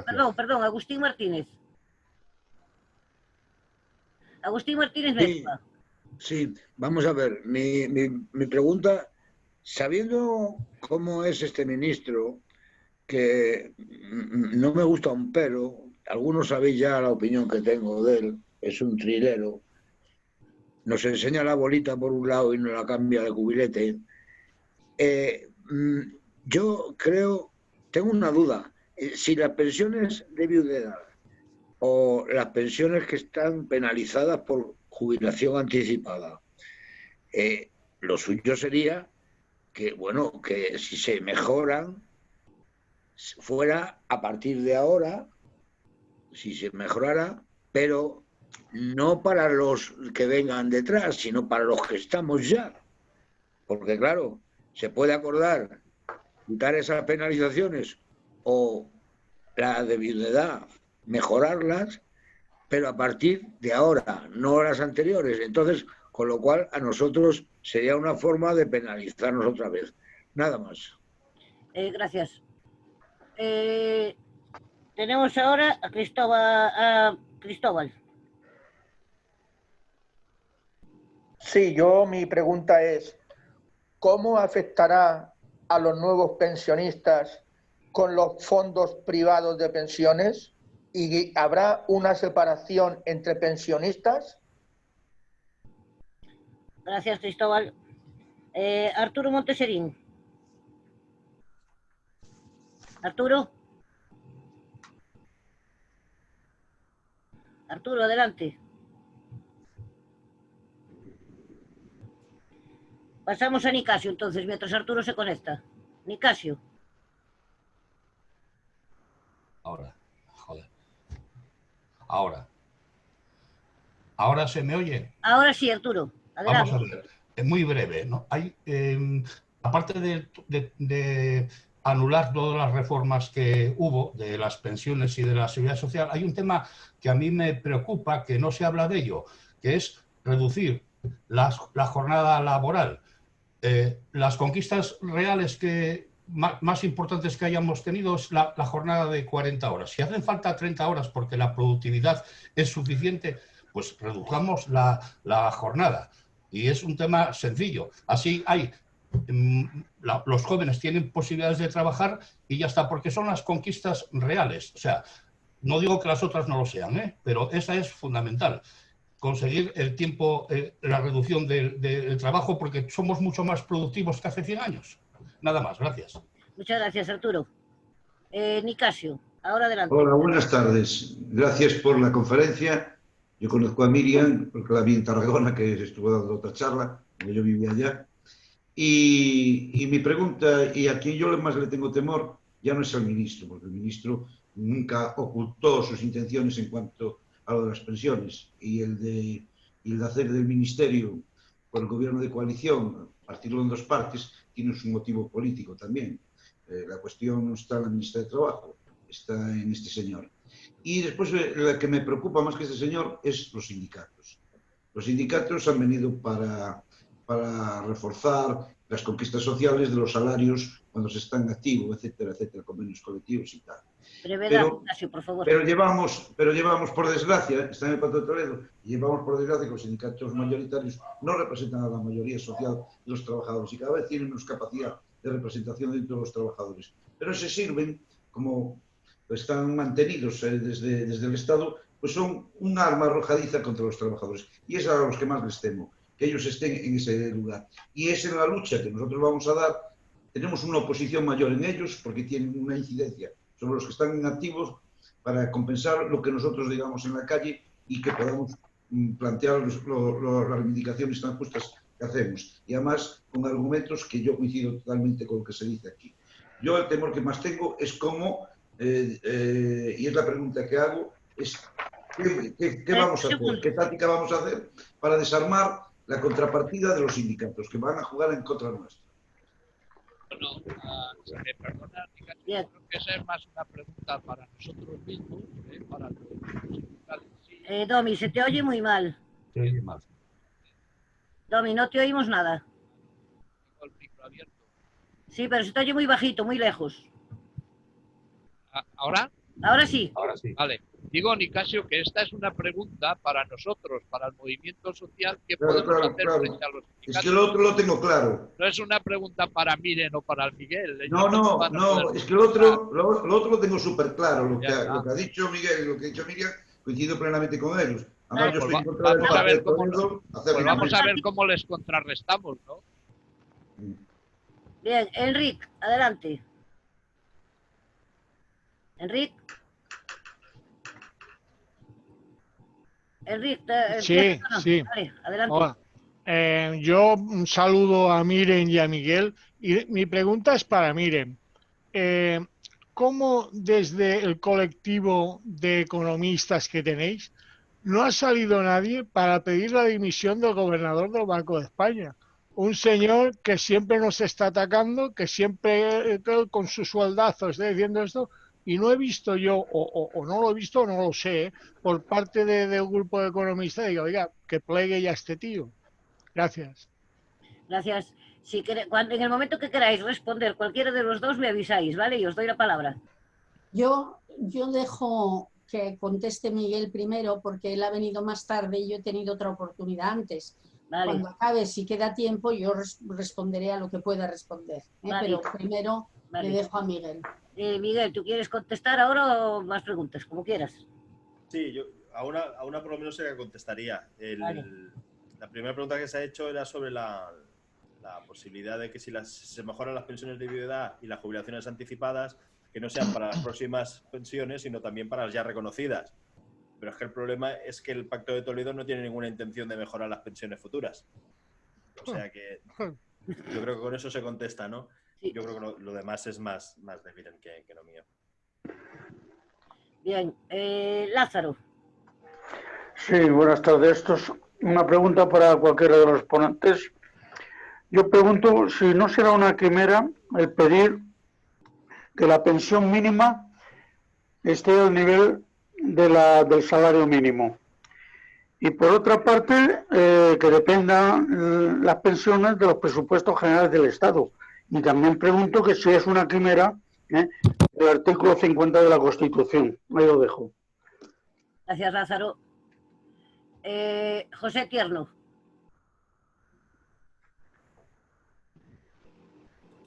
Vale, ¿se me oye ahora? Ahora sí. Vale. Es sobre un tema que hasta el momento he visto y es ¿qué influencia puede tener sobre la negociación de pensiones futuras y tal la circunstancia de que los dos sindicatos principales sean accionistas al menos de una sociedad gestora de fondos de inversión? Entonces, a ver si esto puede afectar, pienso que puede afectar de forma negativa a la negociación de pensiones, puesto que lógicamente van a estar del lado de esas entidades, puesto que están cogidos al ser accionistas y a la vez tener unos beneficios como tales accionistas. Gracias. Celia Telles, adelante. Celia. Hola, buenas. Buenas. Yo, dos temas. Todo el tiempo, sobre todo Miguel, ha estado utilizando un lenguaje que muestra mucho, pienso yo, que es ellos y nosotros. Nosotros los pensionistas, los que, como ha dicho, miren, lo que buscamos es una sociedad justa, donde se pueda vivir dignamente. Creo que tenemos que poner por delante, todo nuestro esfuerzo es poner por delante que estamos buscando el modo de satisfacer las necesidades sociales y parece más bien que ellos predominantemente buscan el beneficio de unos pocos. Segundo tema, se ha citado por un compañero hace poco el tema de la reducción de jornada. La reducción de jornada, desde luego yo la defiendo muy a capa y espada, y la defiendo en el sentido siguiente. Por un lado, el bienestar psicológico, la salud y sobre todo la eficiencia en la producción. Es decir, si tuviéramos gente en ese grupo que llamamos ellos, gente que entendiera que no por muchas horas dedicadas al trabajo se rinde mejor, el rendimiento tiene unos límites, no se puede estar, trabaja que trabajarás sin hacer daños a la salud y daños a la eficiencia del producto que ese trabajador está realizando. Y aquí me cortas y yo me corto también. Gracias. Gracias, Celia. Guillermo Fontán, una cosa, no pidáis más palabras porque así después das tiempo a pasar alguna de las que haya por el chat y si no nos alargamos demasiado, ¿vale? Guillermo Fontán, adelante. Sí, una observación sobre dos cuestiones. Cuando hablamos ponemos como culpable al ministro o al gobernador del Banco de España, estamos equivocados. Esa es la voz del poder económico que está detrás y del resto del poder político que gestiona las instituciones. Y si me permitís una cosa más breve de toda, las reivindicaciones históricas de los trabajadores partieron siempre de las movilizaciones sociales desde la calle y luego lo que hicieron los parlamentos fue traducir esa movilización en una ley, pero sin la movilización previa no se modifican. Tenemos que considerar la calle nuestro parlamento. Terminé, gracias. Muchas gracias, Guillermo. Francisco Canet, adelante.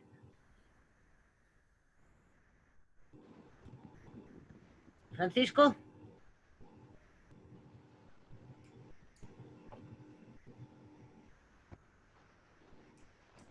Pues tiene el micro activado, pero no se oye. Francisco, no te estamos oyendo nada, no sé si estás hablando. ¿Me oyes ahora? Ahora sí. Vale, bueno, yo voy a poner sobre la mesa otro tipo. Todo el tiempo estamos hablando de pensiones, del Pacto de Toledo, que es lo que lleva a la reunión. Yo estoy totalmente de acuerdo. Y que hay que proponer y tal. Pero las únicas propuestas nuevas las está poniendo la otra parte. Nosotros siempre vamos, yo vengo oyendo las mismas propuestas hace un montonazo de tiempo. Y a poco, pongo un ejemplo que tenemos que defender en la calle.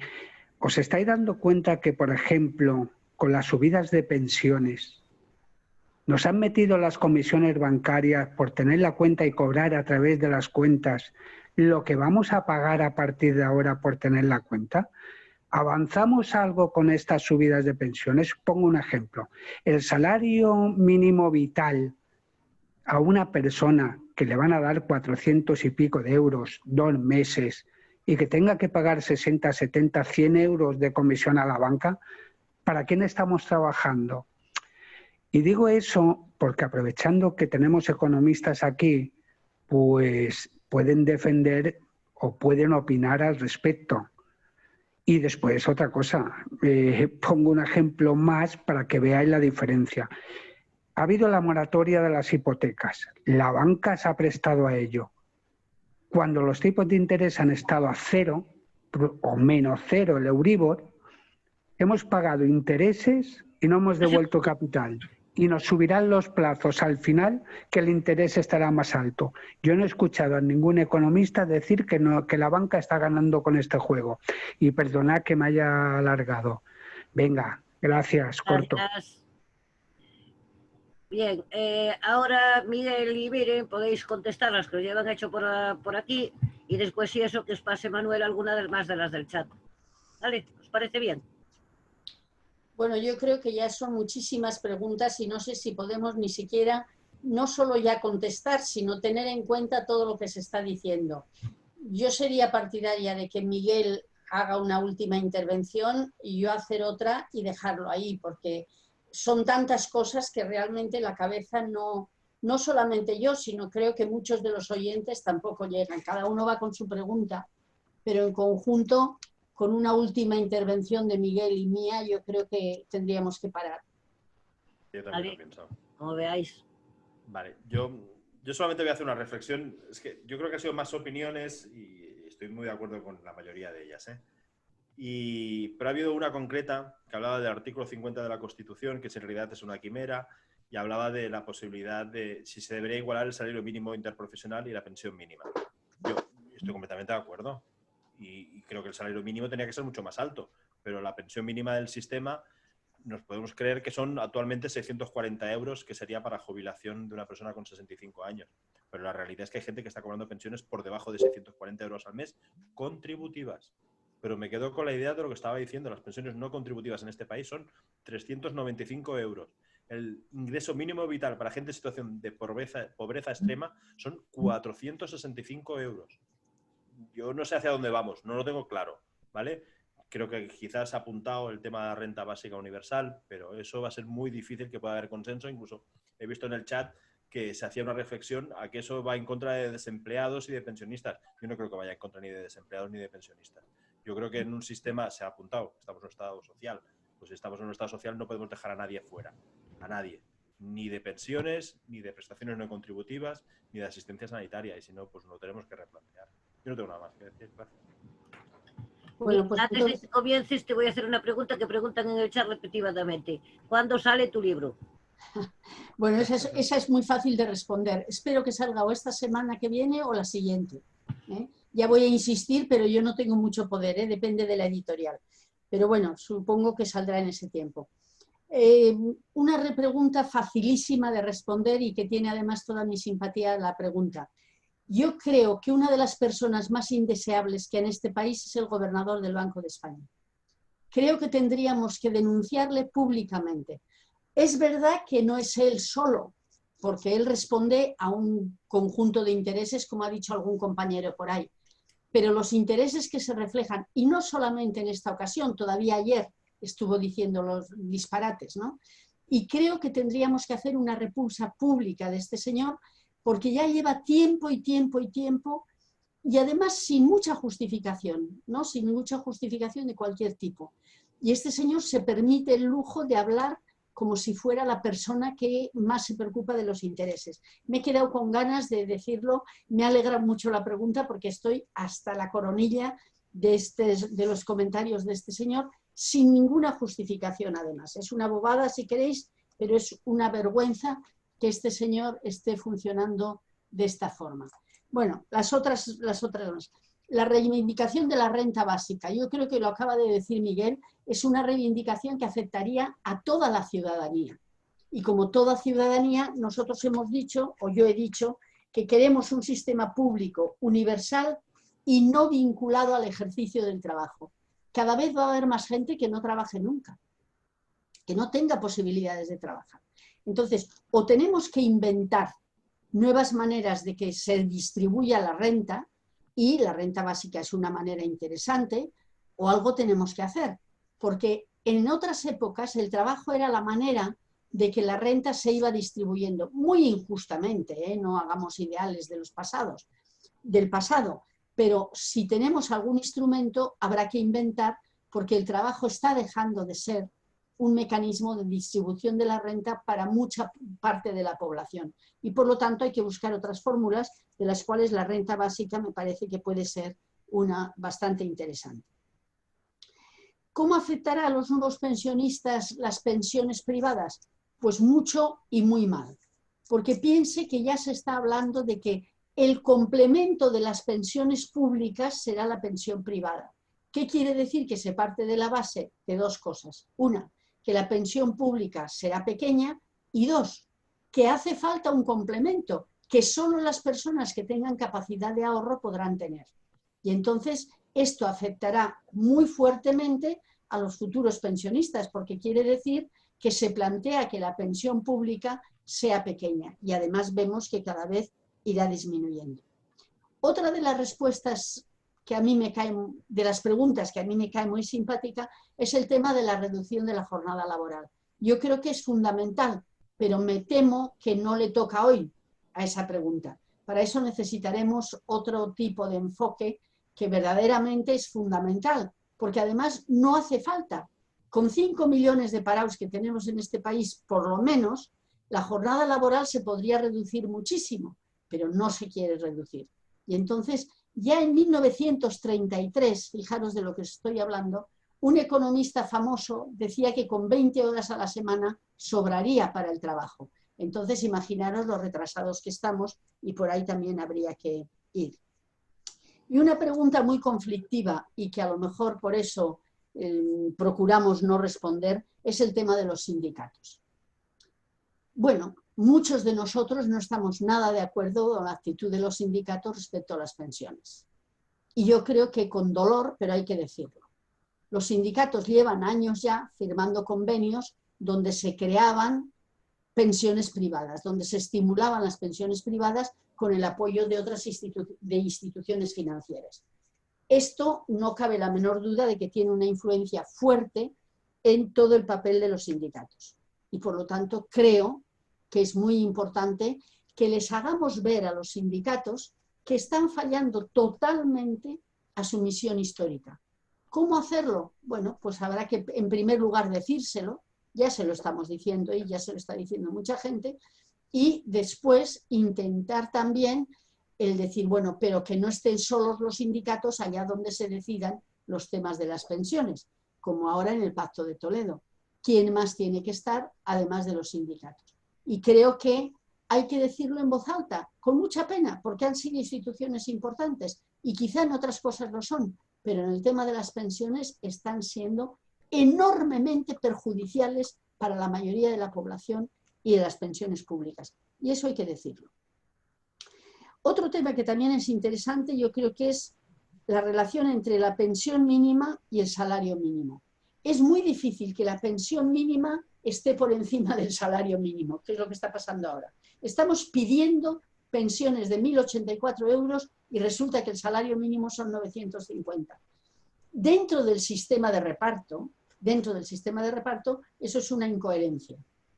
Lo que necesitamos es pedir que los salarios suban, porque los salarios son base. Por eso yo he empezado hablando del mercado de trabajo, porque con los salarios que tenemos es casi imposible que las pensiones se financien con las cotizaciones. Y por eso yo por lo menos creo que tendrían que financiarse con otros fondos también. Pero la relación entre salarios y pensiones es absolutamente fundamental. Y hay que reforzar el hecho de que lo que tienen que subir son las pensiones, sí, pero previamente tienen que subir los salarios si queremos que las pensiones sean mejores. Y yo siento lo que dice el compañero este de que nadie habla de que los bancos ganan el dinero con las comisiones y con todo esto. Yo creo que no, que hay muchos economistas que hemos dicho claramente que los bancos ganan muchísimo dinero ahora con las comisiones. Como los tipos de interés están bajos, ahora están cobrando comisiones por todo. Lo que pasa es que, claro, no tenemos los medios que tienen ellos.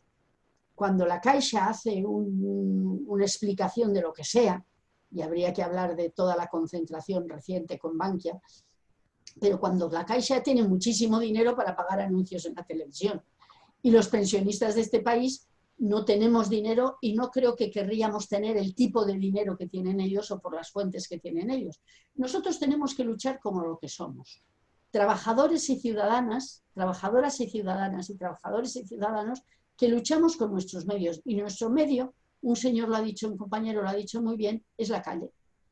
Es la calle y nuestros medios, como estas reuniones, como las asambleas, y con eso tenemos que luchar.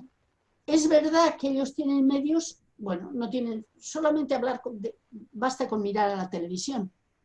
La televisión está diciendo las maravillas que hacen los bancos. Bueno, no estamos en la guerra es la misma. Nosotros tenemos otros instrumentos y tenemos que utilizar nuestros instrumentos.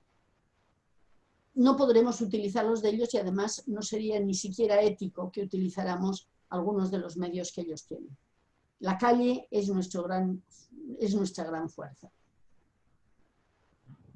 Y muchas gracias por habernos escuchado durante tanto rato.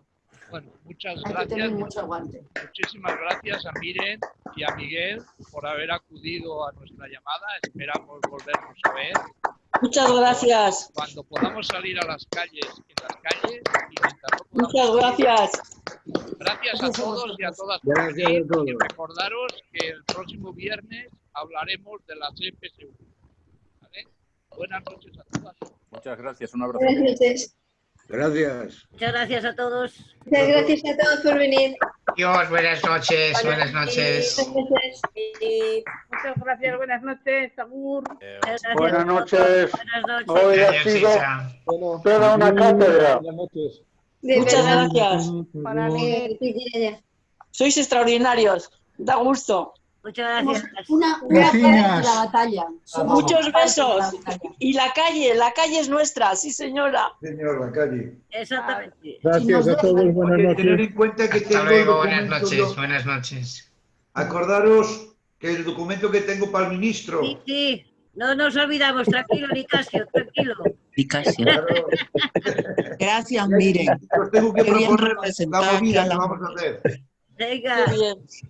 Chao. Da gusto oíros. Da gusto oíros. Miren, maravillosa. Tengo elaborado un documento sobre pensiones. ¿Cómo lo puedo hacer llegar para que se difunda?